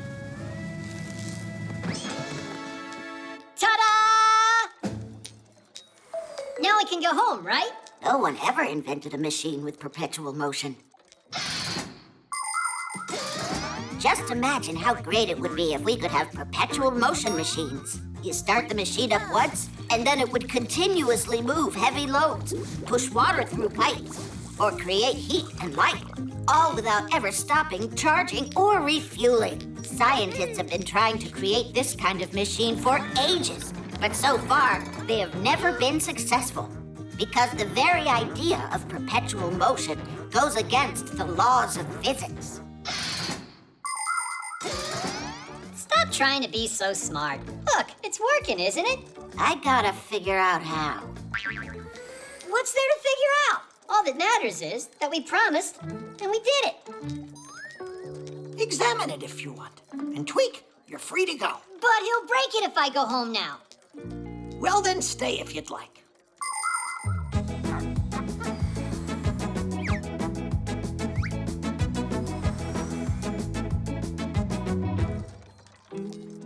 I still don't get how they made this work.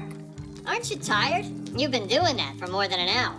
You plugged it into an outlet. That's how you did it. Where's the wire? It's your idea. You find it.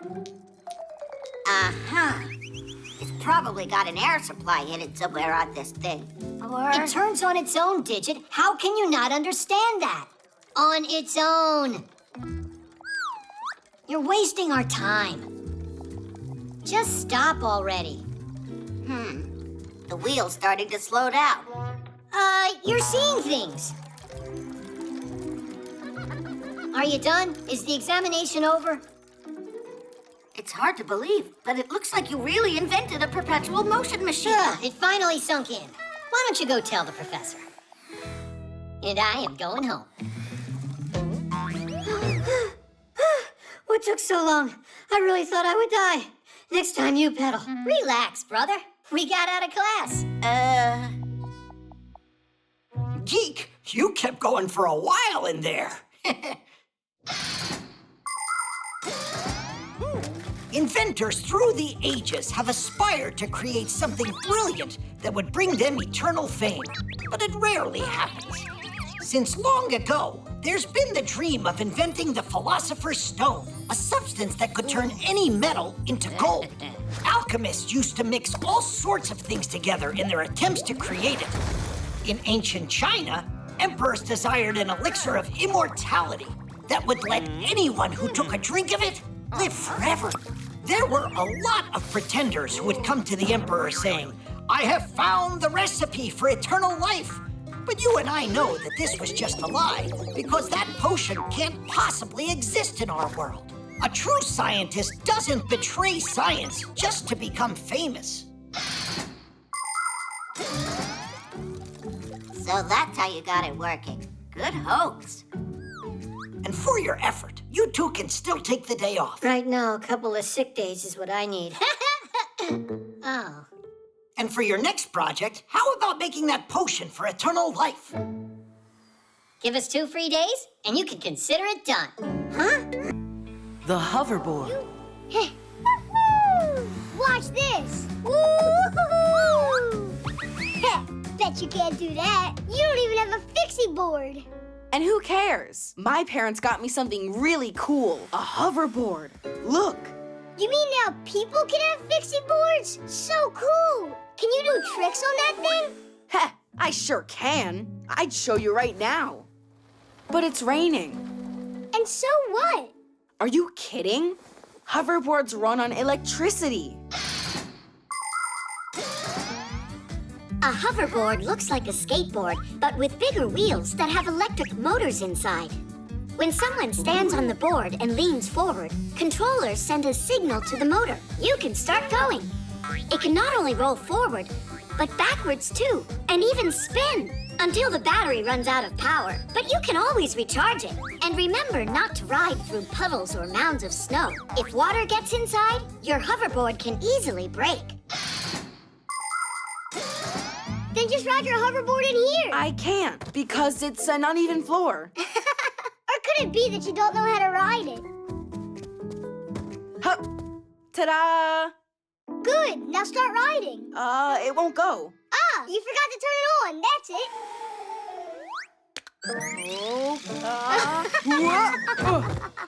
Don't laugh at me, Nolik. It's the floor's fault. I'd even fall off a scooter in here. Uh-huh, whatever you say. If you think you're such a pro, then why don't you help me out here? Yeah, sure. Instructor Nolik will teach you everything you need. Just do what I do. But first put a helmet on your head. Go like this. How about you jump on it with both of your feet at once?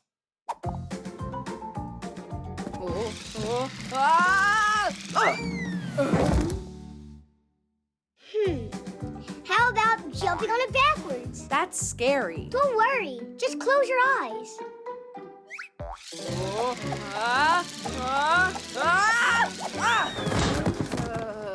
Hey, I was joking. Well, at least the helmet looks good on you. What good's this helmet with a trainer who's no help at all? Really? There's no trainer who can help such a lousy student. I can learn without you. Fine, go ahead. What are you two arguing about?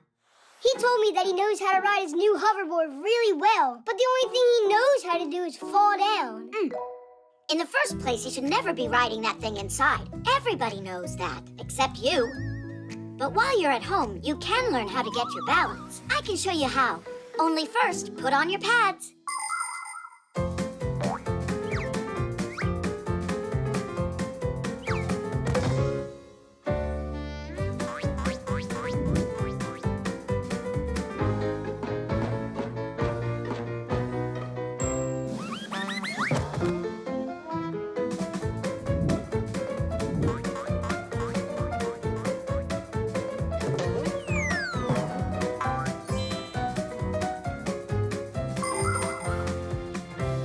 Class! Simka, you're a really great trainer. Now I can finally start riding. Simka! I can't stop! Wait, where are you going?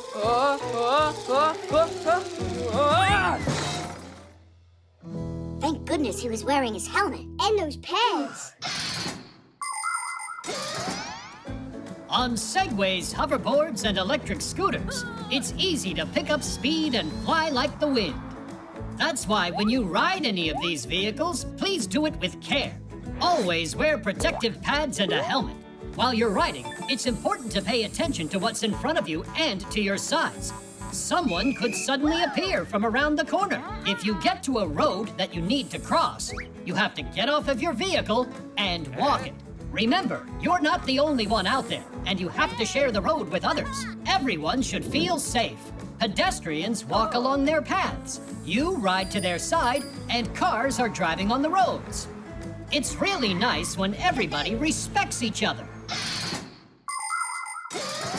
Ouch, that hurts. Tom Thomas, are you all right? Didn't we agree we'd go outside after the rain's over? What? Couldn't wait to give it a ride? I hear ya. I want to give it a little ride, too. Now just sit back and watch your dad show you how it's done. Yep. As the saying goes, like father, like son. Plaster. Here you are. Decided to skip school again, I see. Oh, Simka, Nolik, have you seen this thing? Whoa! Professor Eugenius's head? Uh-huh. 2 heads of Professor Eugenius are better than 1. Only it's not done yet. It's Elisa's. She decided to make a statue of the professor out of plaster. But this is made out of clay. Yes, Nolik, it's clay, but this is the model. It was used to make this mold for the plaster to get poured inside. Let's hurry so we get to school on time. You go ahead. We've got our own work here to take care of. We need to check the plaster. It's a very serious job. I I think you're serious cutters.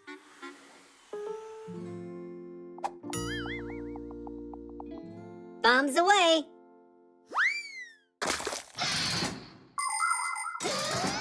Plaster is made out of gypsum, a mineral mined in the mountains. It's turned into powder at factories. If you mix this powder with water, you'll get a dough-like mass called plaster. You can sculpt anything you want out of it.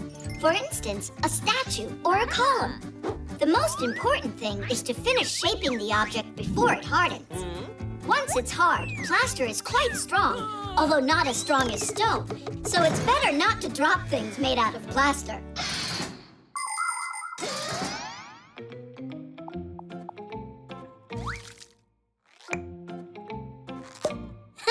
We are seriously well plastered. This is so exciting. Stop. I'll immortalize Professor Eugenius for generations to come. Ooh, what cute little figurines. They must have come together with the plaster.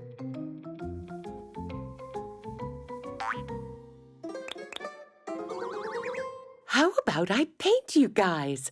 I've got nail polish around here somewhere. What a bad mess. Let's run. High-quality plaster. Strong stuff. How about we turn into gears? We can't do it when the plaster's hard. Here you are. They're terribly unsteady. All right, should we go with stripes or polka dots?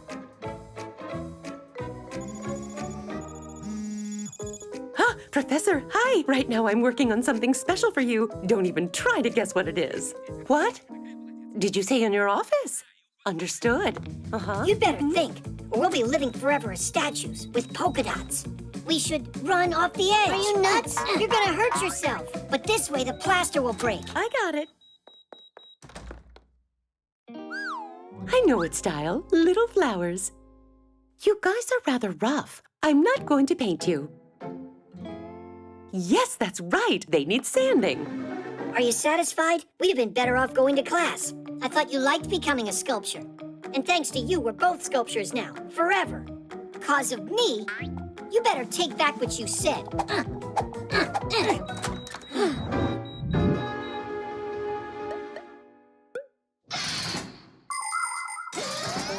Sculptures aren't the only things that can be made with plaster.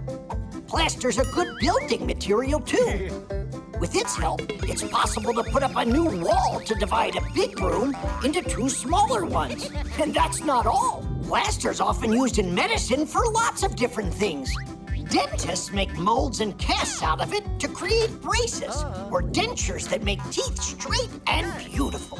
And of course, plaster is an invaluable aid for fractured bones.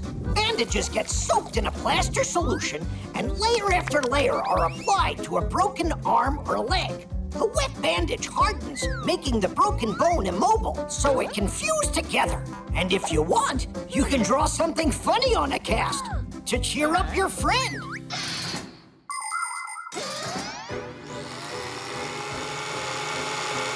We're dead. Whoa! What's going on?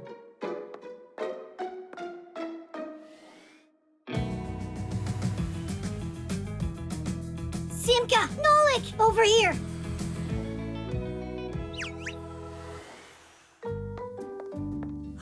Where are the figurines? Professor Eugenius is coming soon. I need to finish everything. I'll find the figurines later on. They couldn't have run away. Goes without saying.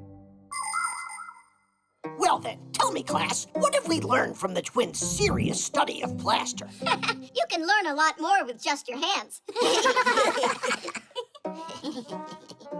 Is that so? You think sitting in class is boring? All right, try standing and see if that's better. The tower. Grandpa's, why do we keep on studying after school's done? Studying? That's what you call this? Just a little test, and I'll let you go. Hey there. Are you still studying? We just came to say bye before we head on our way.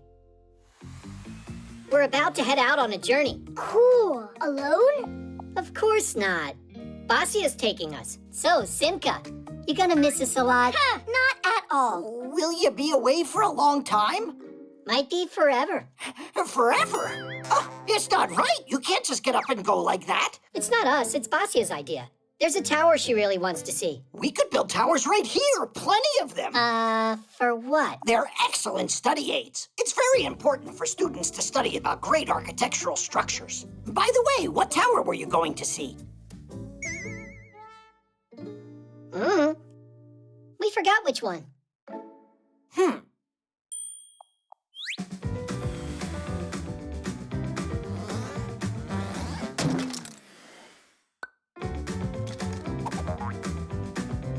Why are you standing there? Come give me a hand.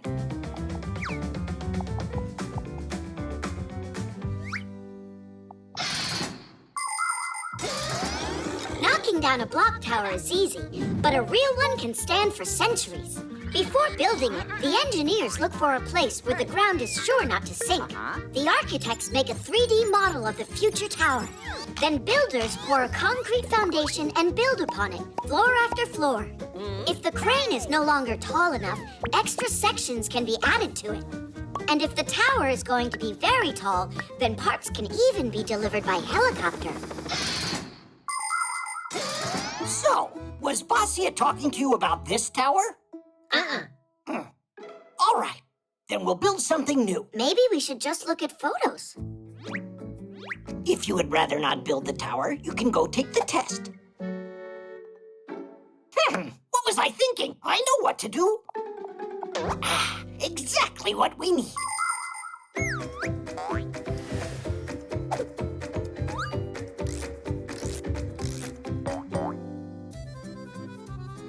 Is that it? Nuh-uh. She's been there 100 times already. Come on, think. What other places would she talk about? Excuse us. We gotta go now. Just hold on there. I say we build another one. Grandpa's. And what is Tom Thomas supposed to tell his parents if they see all these towers? He'll say that he made them himself. Come on, quicker. I don't know why Grandpa's is so worried how this tower's coming out. Yeah, he's worried, but it's not about that. People have been building towers since ancient times because looking out from a height made it easier to see, for example, if an enemy was approaching. The first lighthouses lighting the way for ships appeared about the same time. Lighthouses are also towers. In the Middle Ages, people started hanging bells at the top of towers. If a fire broke out, a watchman would ring the bell as hard as he could, and people would run to help. Later, clocks were installed in towers in the center of cities for people to know the time. In the 19th century, people discovered that it's possible to store water inside of a tower. For many years, the tallest structures used to be television towers. But those days are over. Today, modern skyscrapers are built for offices and even as people's homes. It's not this one either? Are you even sure that a tower is where Basia is taking you? What can I do to make her stay? To make who stay? The Tower of Pisa, that's who. She's leaning. Look at all these towers. They're all for you. Grandpa's made them. They are genius, not the least worse than the originals. Then stay here with us. Why do you have to go anywhere? If you want, we can build you more of them. Which one is your favorite? I didn't realize that you were so industrious. Basia, how about we stay a bit longer? Our school's here, good friends. What choice are you leaving me? All right, so be it. Denise! Oh. You're gonna stay with the professor, and I'm out of here. And can I count on you to take care of my kids? And so, you're still leaving? No need to worry. I'll only be a few days. How could I live without you?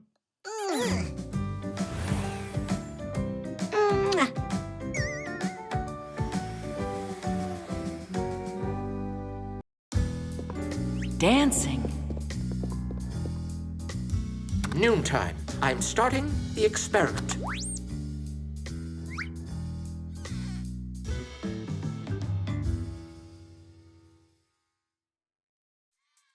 Huh?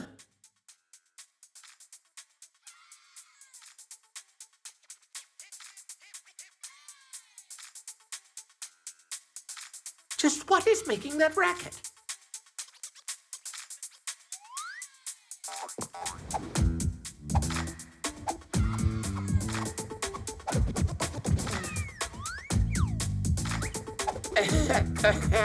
Ah, Professor, check out this dance we're doing. This is not a discotheque, it's a temple of science. You'll have to turn off that thing. All right, the readings are normal. Dancing is something you can do anywhere. Professor, your attention, please. Have you ever noticed how your arms and legs just want to start moving all by themselves when some familiar music is playing? Uh-huh. We might start clapping our hands, stamping our feet, or swaying side to side. That's all part of dancing. Ancient tribes believed that dancing could change the weather or scare evil spirits away.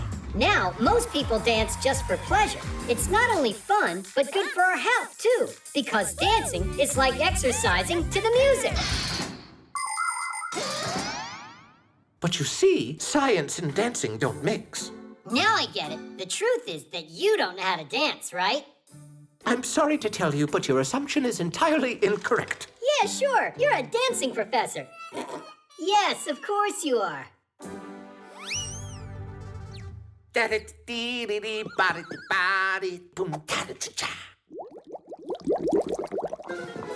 Ooh, yes, the reaction's begun.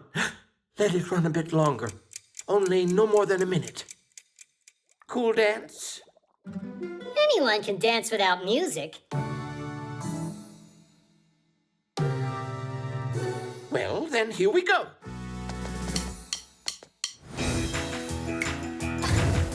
I wish I had a big computer that is an enormous screen. I would stuff my big computer with more games than you've ever seen. Computer, computer, computer, you are super. I play my computer and turn it up real loud. I play it all morning, all day, and in the nighttime. But no, that's not allowed. He's got an interesting style, kind of vintage. There are so many different kinds of dances in this world that it's hard to even count them all. For instance, the roundelay. In that dance, everyone holds hands with one another and walks in a circle. You can find a version of the roundelay in every culture. There are also dances for two, like the waltz, rock and roll, or cha-cha-cha. Some like to dance ballet, some hip-hop, and some tap dancing. As for me, I'm not bad at doing the twist. You start by twisting one of your feet, and now the other. Then you twist them both together. Well, what do you say? Shall we dance? Computer, computer, computer, you are super. I play my computer and turn it up real loud. I play it all morning, all day, and in the nighttime. But no, that's not allowed.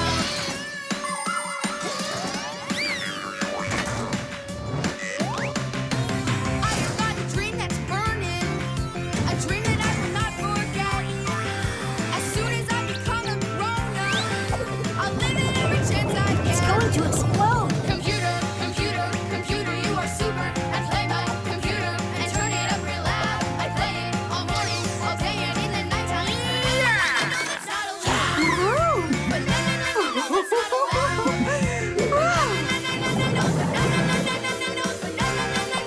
Oh, no, it's not allowed.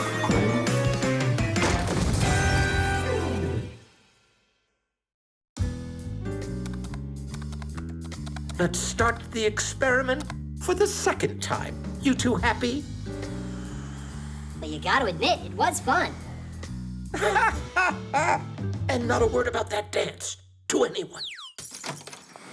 Professor Eugenius, where did you learn to dance so well?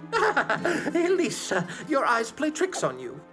Only you twirled so nicely. That was just my leg falling asleep. You know that science and dancing don't mix. Right, of course not.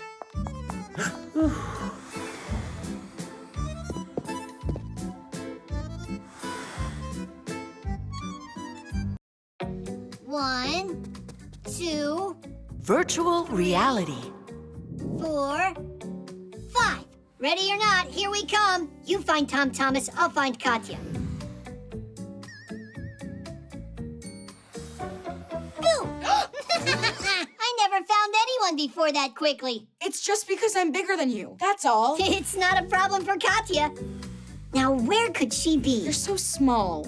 That hiding's easier, everything's easier. Not a care in the world. You sure about that? I'd love if I could become a Fixie, but it's just not possible.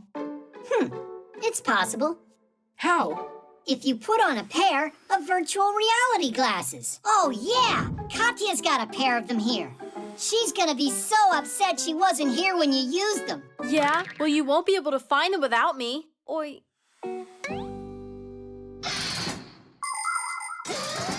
Virtual reality glasses have a pair of lenses inside of them that are each projecting a different image. The left image is very close to the one on the right, but it's shot from a slightly different angle, making the brain believe it's looking at one 3D scene.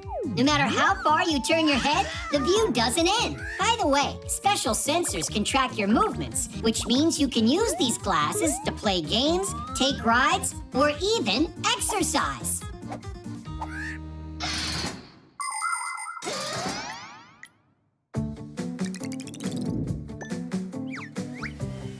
The game's done.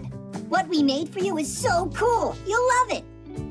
Now we'll see what kind of Fixie you'd be. You need to get to the kitchen on your own and then fix the toaster. You get 5 minutes total. I'll need only 3. Turn on the game. Ah, whoa! Everything's so huge.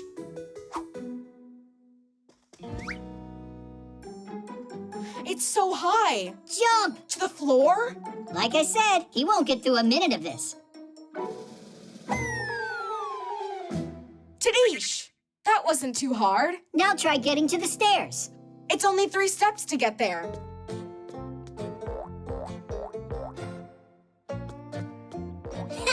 More like 133. Run, Tom Thomas, faster! Woo!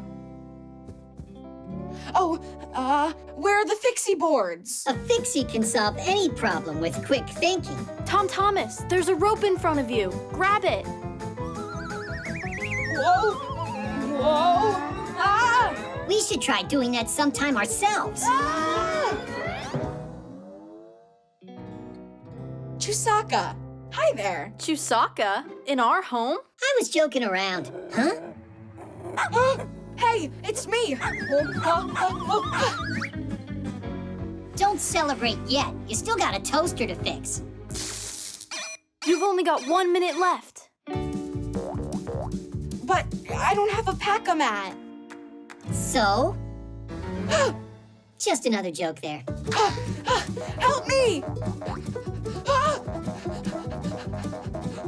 Help me! Run inside the toaster. You're a Fixie.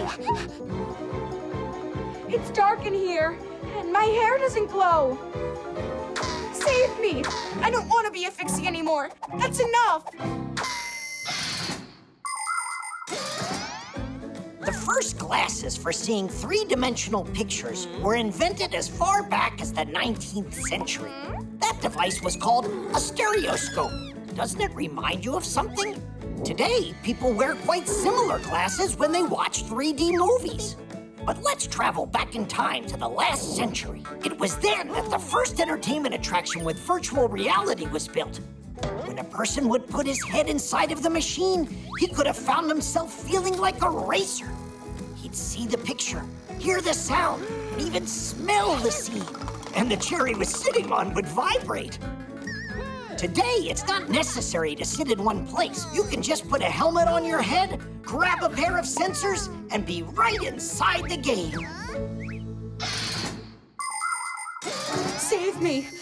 Save me! Time's up. You can take the glasses off. Who am I? Where am I? So, is it easy to be a Fixie? Not a care in the world. Actually, I would say being human's easier. I've got another game for us to try.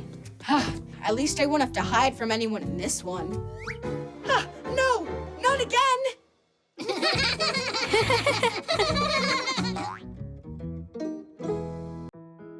The headphones.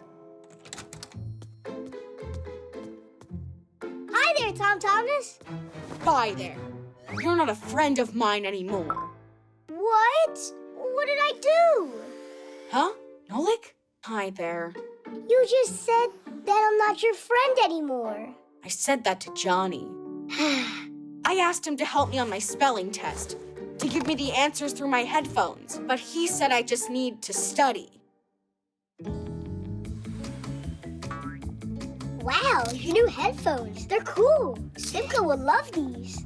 Hey, Nolik, do you think that you could help me out here? Of course I'll help you out. So what do you say? How do I get through the test tomorrow? You could say you forgot how to write with a pen. Come on. People learned how to write a very long time ago. One of the first to do so were the Sumerians. They used a special stick with a wedge-shaped tip to press characters onto clay tablets. This kind of writing is called cuneiform, which means wedge-shaped. How do we know what the author wanted to say? Scientists had to rack their brains to figure it out. In ancient China and Egypt, people invented hieroglyphics, where one symbol stands for a whole word. They're still used today. And of course, we can hardly imagine our world without the alphabet. Each symbol is called a letter, and these letters can be used to form words. There are a few dozen alphabets in the world and more than 7,000 languages. Although I think these days, instead of typing letters, people prefer to type emojis. How am I gonna pass? There's no time to learn all this. That's a shame. Sorry, but I don't know how to help. Hey, Nolik, I got it. You can read me the answers. Can I? Spell snowball. Not like that. I need you to spell the words in here. You mean go inside the headphones? No, you just gotta call me. You know, like from somewhere else. Like the TV. To test the connection. Ah, I get it. Let's go? Yeah. Great. Cucumber, basketball, artichoke. Hey, stop. You gotta go slower. Absolutely. What absolutely? Will you tell me the next word? That's what I'm trying to do. Absolutely. Then tell me it, Nolik. Absolutely. Ah, with an O or an A? Where? Give me another word. Crook. Crook? Rook with a B. Is it possible to speak clear and louder? Excavator. Don't yell. Someone will hear you. You're the one who said loudly, excavator. Escalator? Vader. Like Darth Vader? You said escalator. Not escalator, it's excavator. Hello. Why did you hang up the phone like that? Because I couldn't figure out a single thing that you said. Of course not. Your headphones are obviously broken. They are not. You just don't know how to spell. I'm telling you, these headphones are broken. But I'll fix them for you. Thomas, you can be funny, you know. How can your headphones work if they don't have wires attached to them?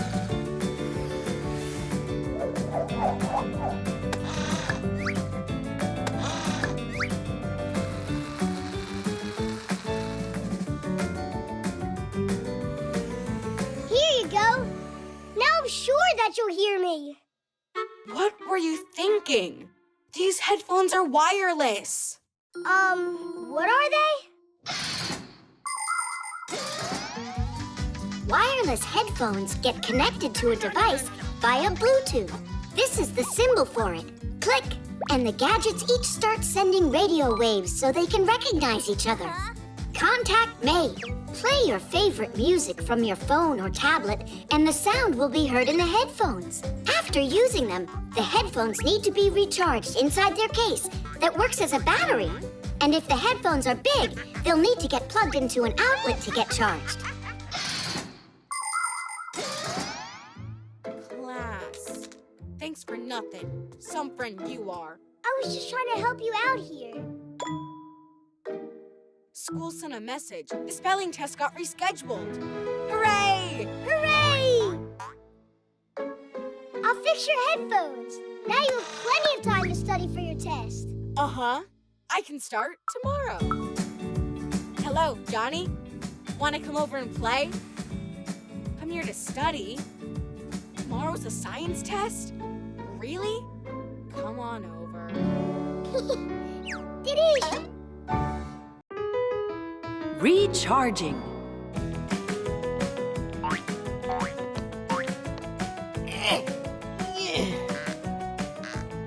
If you'd be so kind, could you please tighten those up faster? Are you tired, Professor? Not at all. Only we're not in the same good shape we used to be. We? As a matter of fact, I am still in awesome shape. Fixie elders like yourself can just use an appliance to recharge. Only if you agree to come and join me in there. You can count me out. I prefer actively recharging. But you certainly can't handle this. Are you serious? That's what I do every day at home. Oh, really? Based on your shape, I'd never have guessed. Oh, are you done? I'm only doing my warm-ups. What is this? Oh, a wireless charging station. What a lucky break. I'd never outlast him without it. What'd you say? I said, should we continue charging up?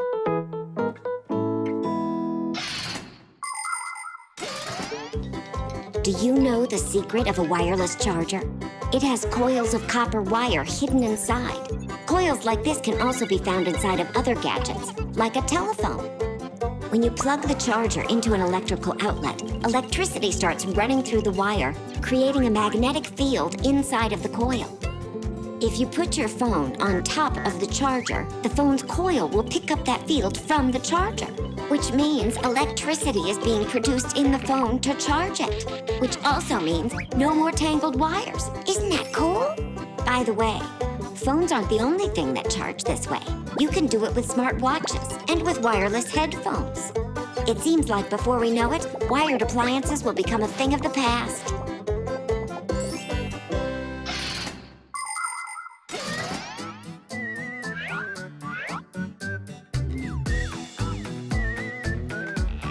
Are you ready?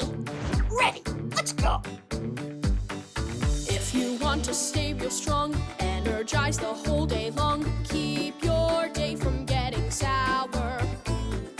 Routines are the key for getting energy, for charging up with power. Charge those gadgets round the house, tablet, telephone, and mouse. Don't forget to charge your car, or you won't get very far. Charging is the one thing they need to keep on running. Are you tired? Not one bit. When you feel the need to eat, try to stay away from treats. Find some good food to devour. Eating healthy food will elevate your mood and charge you up with power. Charge those gadgets round the house, tablet, telephone, and mouse. Don't forget to charge your car, or you won't get very far. Charging is the one thing they need to keep on running. Do you give up? Not a chance in the world. When the working day is through, you know what you have to do. Go to bed at a good hour. With a full night's rest, you will feel your best. All charged up with power. Charge those gadgets round the house, tablet, telephone, and mouse. Don't forget to charge your car, or you won't get very far. Charging is the one thing they need to keep on running.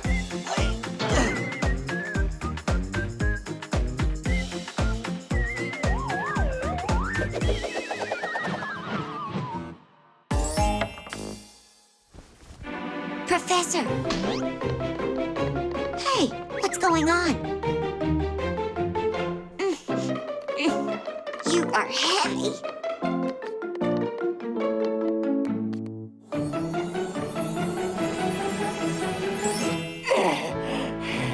Oh, that was spooky. You can't overstrain yourself like that. You're saying that like you weren't exercising yourself. Where do you get all of that energy? From, well... Wait, is this a wireless charger? I should have guessed that. Just a little unsportsmanlike trick. It sure was. Please don't be angry. Perhaps another round? No cheating, I promise you.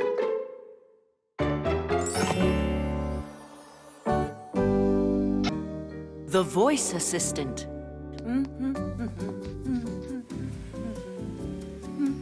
Tweak, Tom Thomas's mom is over there. Today at 10 a.m., you planned on going shopping. You're right. I totally forgot. Alyssa, thanks. You're welcome. Is that Simka joking around in there? Peekaboo! Simka! Nolik! Are you here?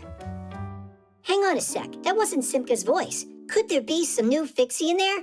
Let's pay her a visit and we'll find out. How about we introduce ourselves first from here? It's great to go and visit your friends, and it can be a pleasant time for everyone if you follow a few simple rules. For instance, you should set a time in advance and not be late.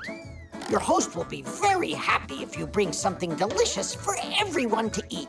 And of course, you should be polite and well-behaved when you're visiting someone.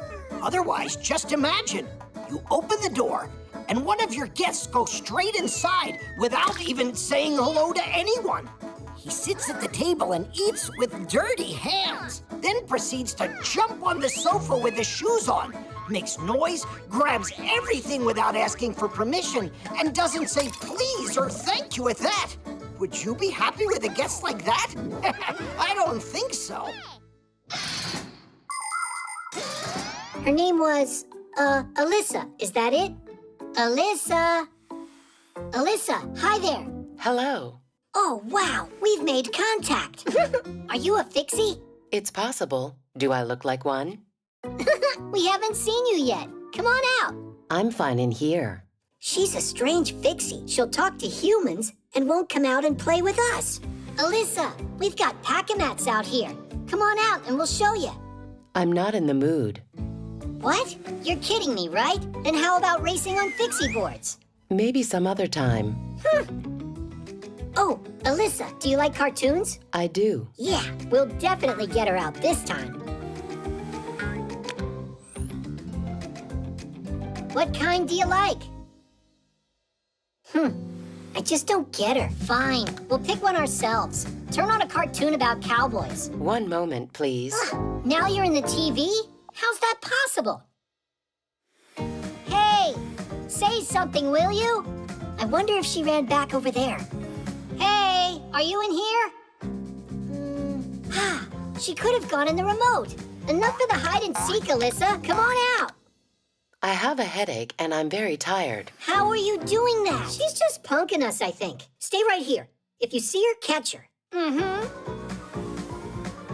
Alyssa, come out of there right now. In your dreams. Are you mocking us, Alyssa? You've got nerve. Well, I've had enough, but how can we go in uninvited?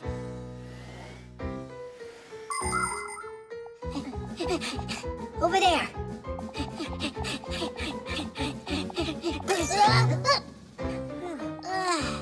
She got away. The TV, let's go.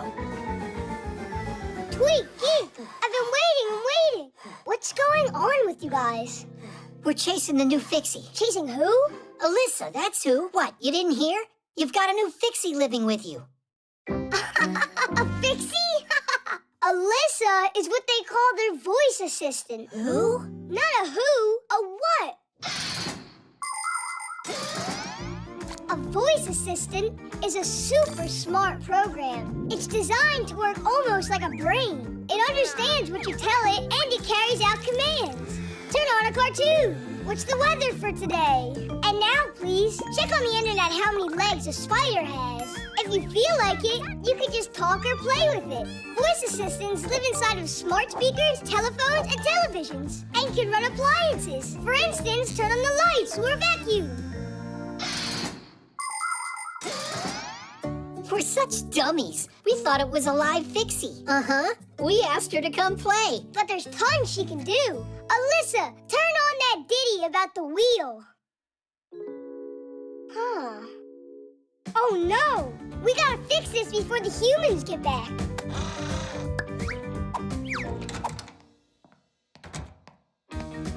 Alyssa, hi there. I need a good waffle recipe. Guys, faster! Alyssa. I don't know, 'cause electricity is my only food. Stop! What? Alyssa, I need a recipe. I can help you cook lots of different meals. Cool. The button.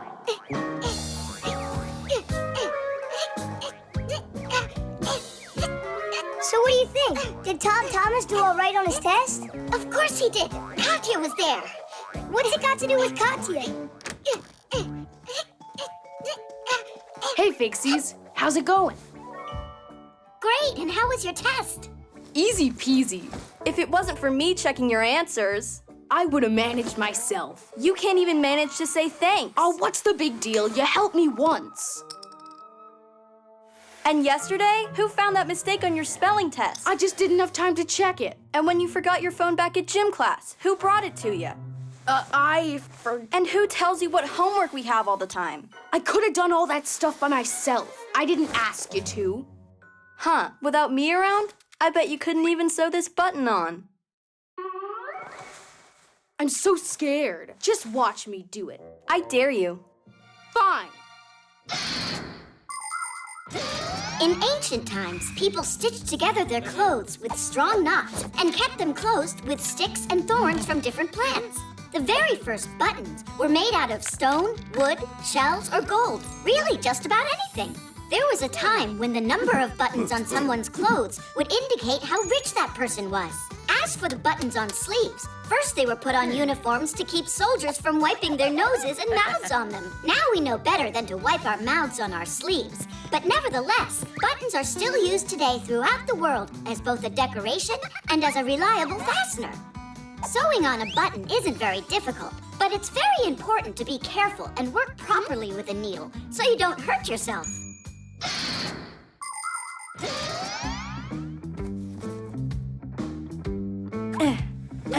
What's going on?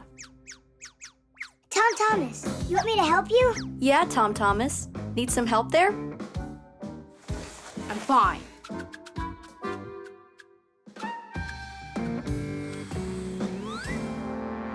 Tadish! You're practically finished, except for sewing the button on. You don't know how to do that. What's there to know, Nolik?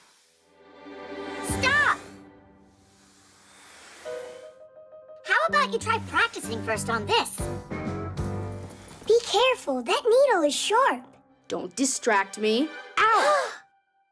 That's what happens when you forget to follow the safety rules. Here's the thimble. Know how it works? I can figure it out.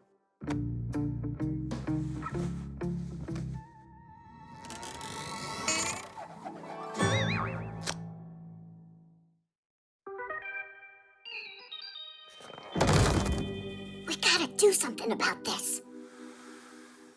Oh, Katya, one of the buttons on your backpack. Look, it fell off, see? It's just awful. Tom Thomas, do you have another needle?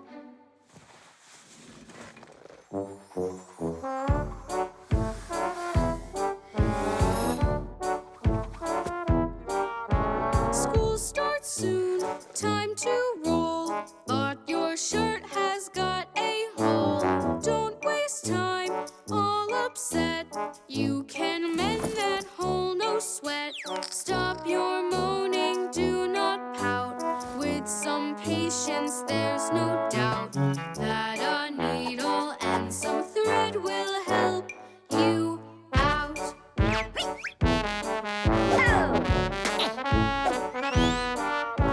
Brand new coat, warm and soft, but a button just popped off. Don't waste time, all upset. You can mend that hole, no sweat. Stop your moaning, do not pout. With some patience, there's no doubt that a needle and some thread will help you out.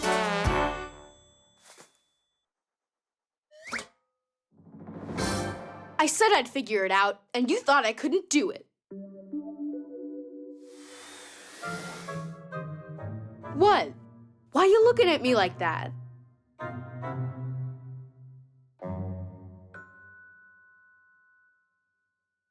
Oh, yeah. Katya. Well, how do they say it? Thanks for helping. You're welcome. Good going. Only, you know what? I'm not going to check your answers tomorrow. You won't? But I'd be happy to help you study for it if you'd like.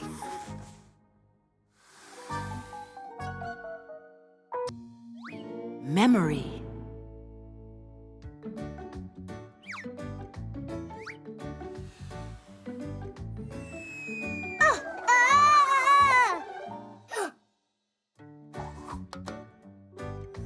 Thomas. Ow! Watch what you're doing. Ow!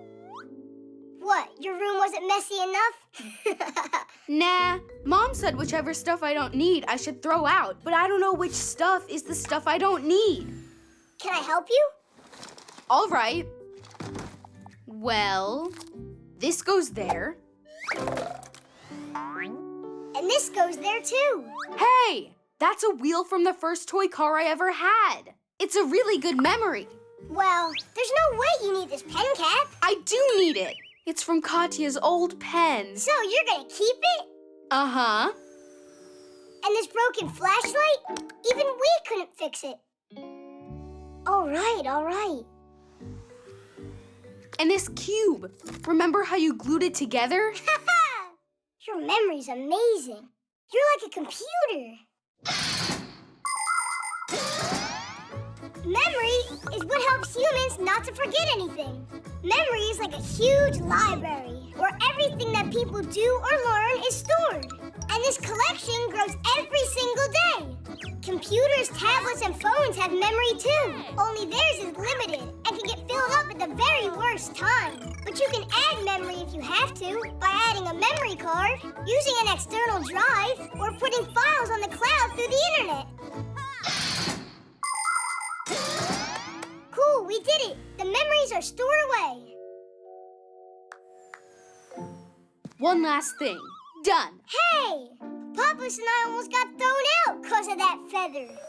That's why I did it. It belongs in a trash can. But this is a memory too. No! Whoa! But you filled up the whole box. Nolik, it's not your box. I get to choose what goes in it. What's that? Huh? Let go! Or you're not my friend anymore. Tom Thomas.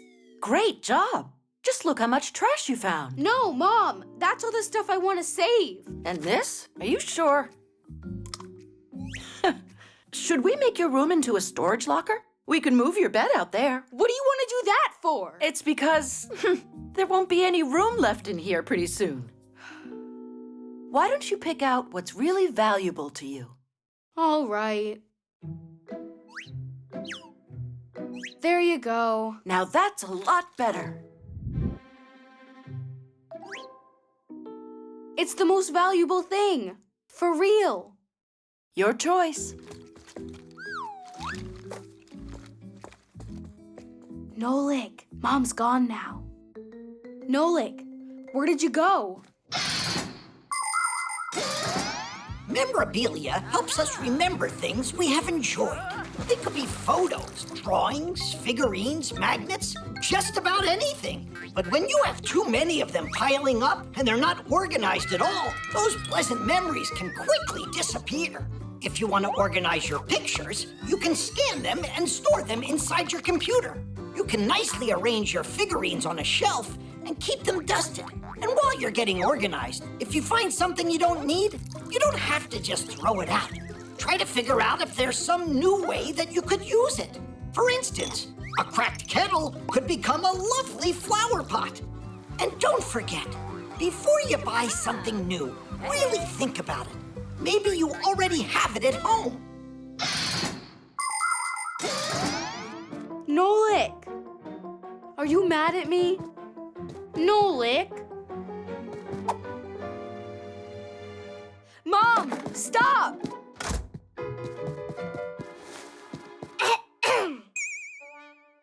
Nolik, You're not hurt. Oh, you scared me to death. That's the second time I was almost thrown out.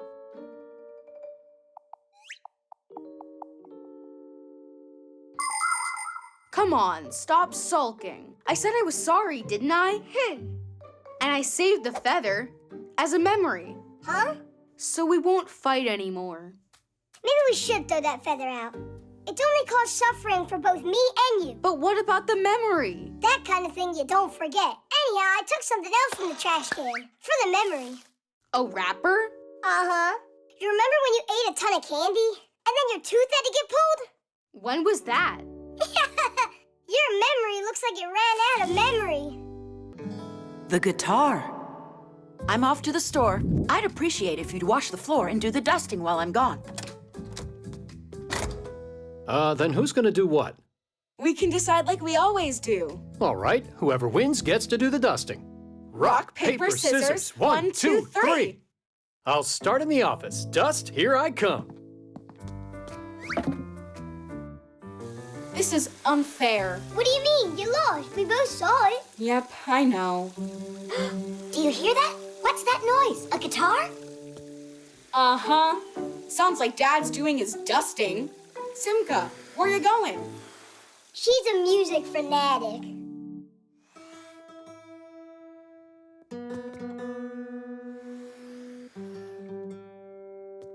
Can't believe what I found. I haven't touched this guitar for so long. Sing a song? How about the dust? It's not going anywhere.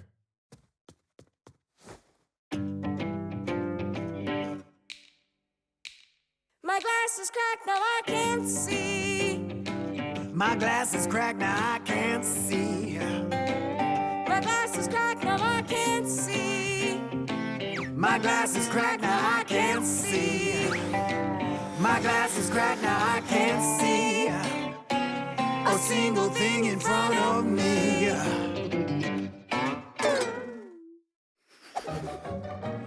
Well, so much for that. I don't have any new strings here. Shall we go clean? Tom Thomas, if you can manage to get your dad out of the room, I'll fix the string for you. Ah, really? All right. Yeah. I told you that she's a fanatic. Dad, why do I still have to mop the floor? Let's try again with rock, paper, scissors. Sure. Here we go. 1, 2, 3. All right, take this.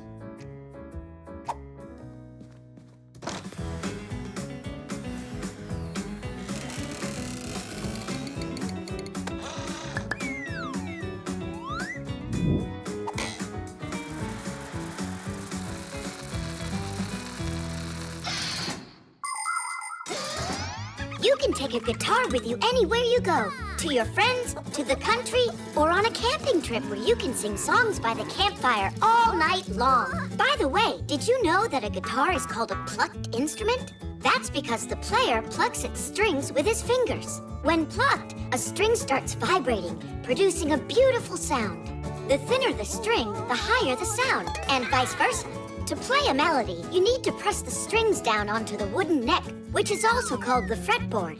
The guitar has many relatives: ukulele, banjo, dumbira, lute, and even balalaika. There are a lot of them, but the one that I like the most of all is the powerful electric guitar. Connected to an amplifier and speakers, its sound can fill an entire stadium.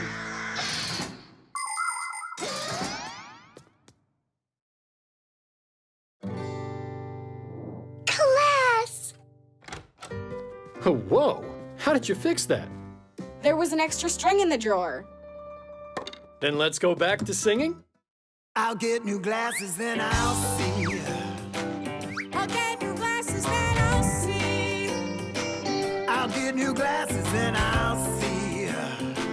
I'll get new glasses, then I'll see. I'll get new glasses, then I'll see everything in front of me. I will see, yes, I will clearly see.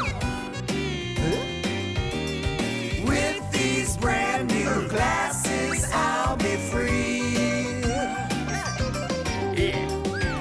But I'm not sure how happy I'll really be.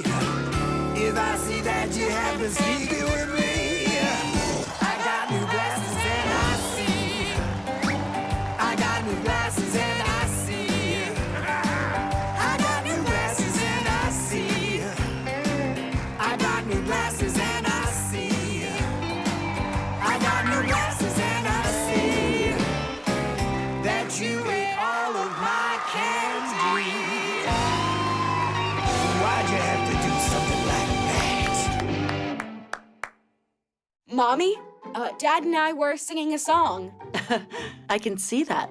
Did you like it? Of course I did. And I really like how everything is so clean. Sorry. We were just about to get started. That's wonderful. And I'll play for you. 'Cause cleaning to music is fun. The secret code. Gotcha. You can't get me! Oh, hey, watch where you're going. The newcomers. What you hauling? Nothing. Yeah, you know, nothing special. Need help? We'll manage. Time to go. Or we won't finish. Our Esser-Prusen time. See ya. See ya.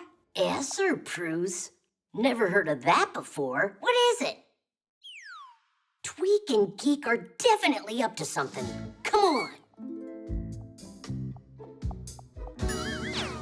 Hey, what's an Esser-Prus? What language is it? Any idea? I getcha. And they say you're smart. Hey, look at this. They're hauling more stuff. For the Esser-Prus. And the sloot. You got it? All right, Fixies. Hold on to your hats. He said salute. Do you know that word? It's nothing good, I'm sure of that. I didn't like those newcomers from the very beginning. Am I the only one who doesn't know what's going on? There is the foul den of those evil boys. We've got to stop their wicked plan, or it's gonna be the end of us. How? I don't know. You got any ideas? I need some time to think.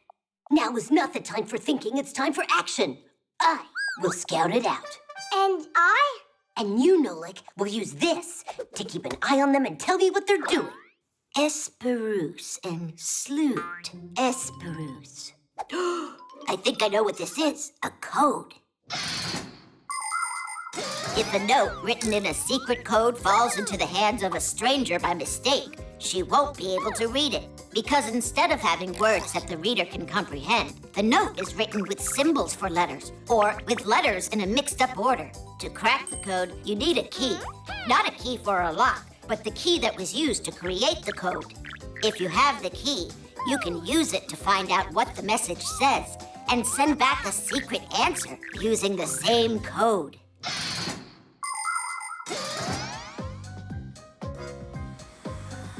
Blue, come in. This is Red. What do you have to report? Red, this is Nolik. Blue, I meant to say. The twins are flying off towards the warehouse. Hi.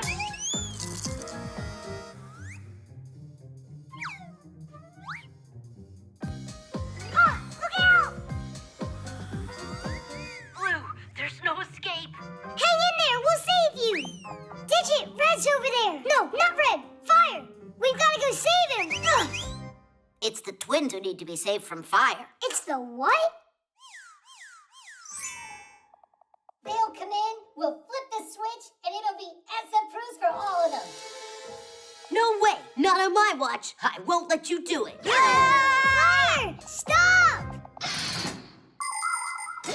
People have been using codes for centuries. The ancient Greeks wrote letters on leather strips that, when wrapped around a cylinder, would make the secret word appear in a row. They also sent coded messages using a disc with holes and letters. The message was spelled out by threading a string through the holes of each letter in order. The message was decoded by pulling the thread out and writing down the letter the string came out of. In Italy, people created a code using pages filled with letters. When a key with spaces cut out was placed over the coded page, the message would appear in the openings. Today, computers use numbers for encoding information. It takes a chain of numbers this long to code the word Tadish. The science that studies the history and techniques of secret codes is called cryptology.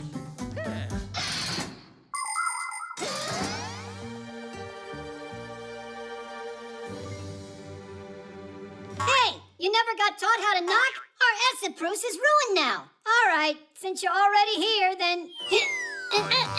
Surprise! Look at this. Where's the Esopruce? Look. Esopruce is just surprise, backwards. It's a secret code. We didn't want you to find out about it ahead of time. Come on up here, quick!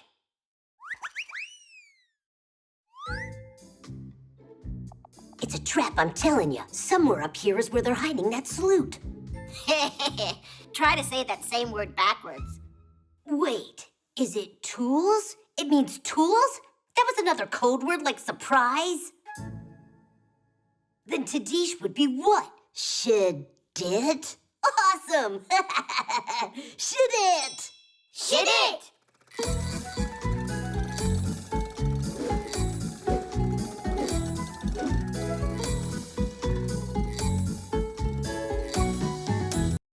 The 3D printer. Woohoo! Geek, I'm faster. Sure about that, Tweak? Hey, how did you catch up? Tweak, we're twins, aren't we? Now we can go to school like all the other Fixies. All right, let's give this a look.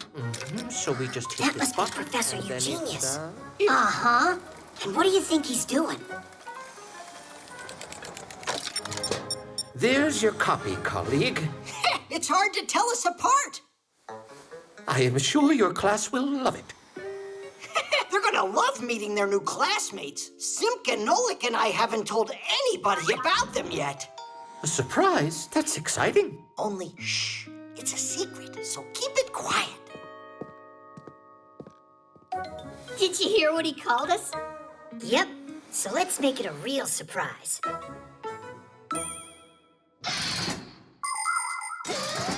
It's not easy being twins. Everyone mixes you up all the time. Anyhow, I'm Tweak.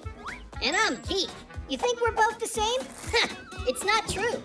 Tweak, he writes with his left hand and is very ticklish. And Geek grabs his stomach when he laughs. Geek loves fooling around with computers to find a bug in a program or outsmart a virus. That's his world.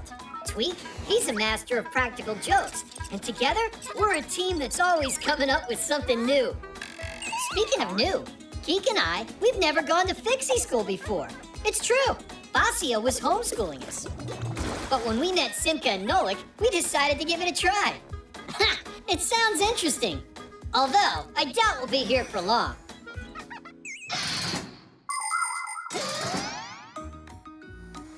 Hey, where is everybody? Verda's on her way. Simka and Nolik aren't coming today. Hello, everybody. Oh. Hi there. I'm Fire. Are you a new student? Oh boy, he's so scruffy. I'm Tweak. I'm new here. Your school looks all right. This Fixie school actually ranks at the very top. I'd be happy to show you around here. I'm Tula. Whoa, what is that?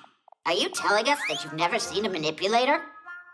I've seen one now. How'd you get up there so quickly? Where?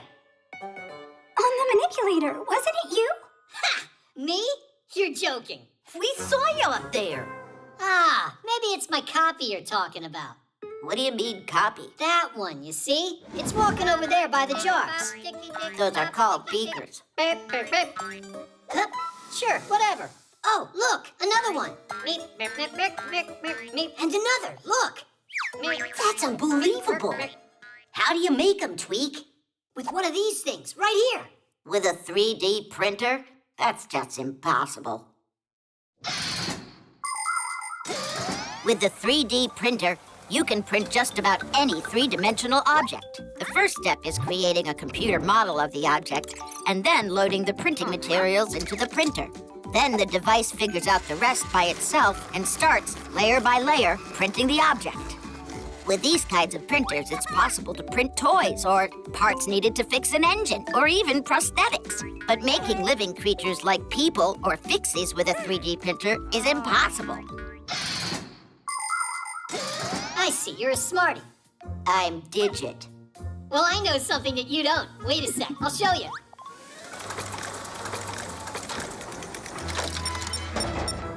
Ta-da! No way! It's just like a real Fixie. Like me? Splendid. So, I see you've already met our new students.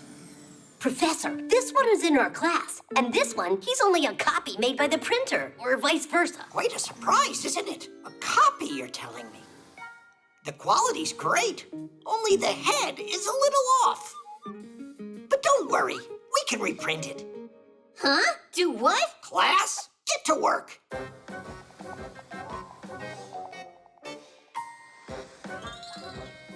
Hey! Stop! It was a joke! That's not a copy! It's my brother! I'm Geek, and he's Tweak. Twin brothers for real? Splendid. And we were about to shove you in there. I told you that this was impossible. It's time for class. Is everyone here? Not quite yet.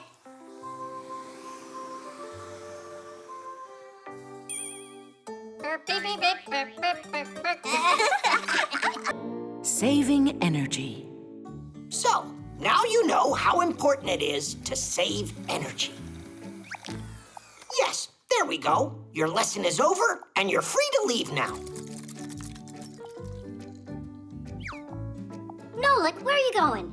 It's our chore day. I can't help you. I'm doing something else. How interesting. And what is that? I gotta save a bunch of energy. Oh. Save what? Did you forget what Grandpa's told us? Modern appliances are designed to save energy. All of today's tablets, notebooks, and phones are equipped with a special power-saving mode that lowers the brightness of the screen so the programs don't consume the electrical charge too quickly, and the device can run longer. Appliances like TVs and microwaves should be turned off when they're not being used. And of course, every time you leave the room, remember to turn off the lights. I don't know about you, but I think Nolik is just being lazy. He doesn't care at all about saving energy. Hey, I think I've got a good idea. Let's try it. An energy-conserving, fuel-efficient Fixie. That sounds really cool. So, can I leave now? No. You gotta stay. You lose all of your energy along the way. All right, I can stay with you and watch you do all the chores together.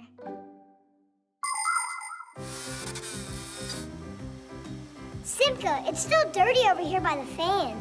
And what would we have done without your valuable advice here? Guys, can you be more careful? Look, it's dirty. And all that yapping? Uses lots of energy too, you know. That looks hard. Why are you trying to lift it up? Why don't you tilt it? To the side. No, the other one. I'm so glad that at least one of us is saving his energy.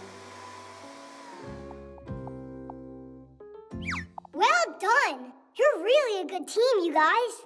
Next, that corner could use some cleaning. Will you help us, Nolik? Nah, I haven't saved enough energy yet.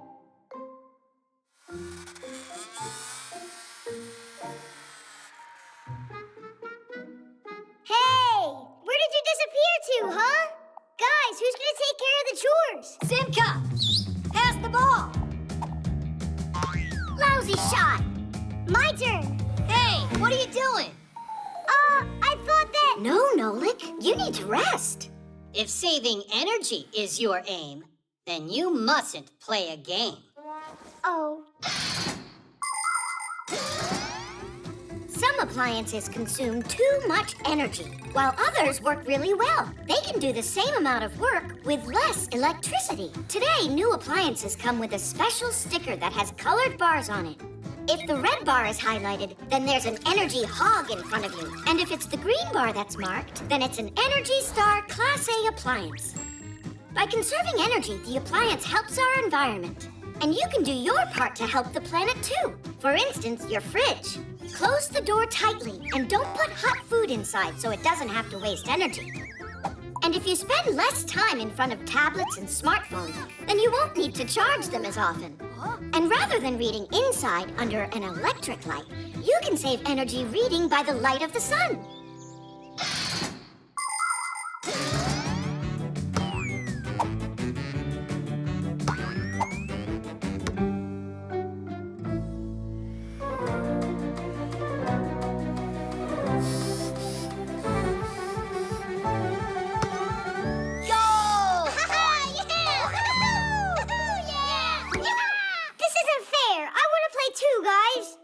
Play?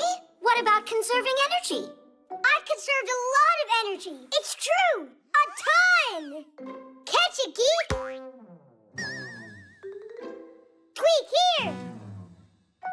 Hey, play the game. Come on. Don't you think maybe it's our turn, to conserve a little energy too?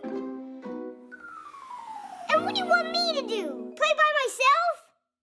I know a great way that you can apply all of that stored power that you have. Nolik, make sure that you clean it well. There's still some dirt over there. To your right. And what would you have done without our valuable advice here? How about you help me out? Some other time. Because today we're Energy-saving, fuel-efficient Fixies.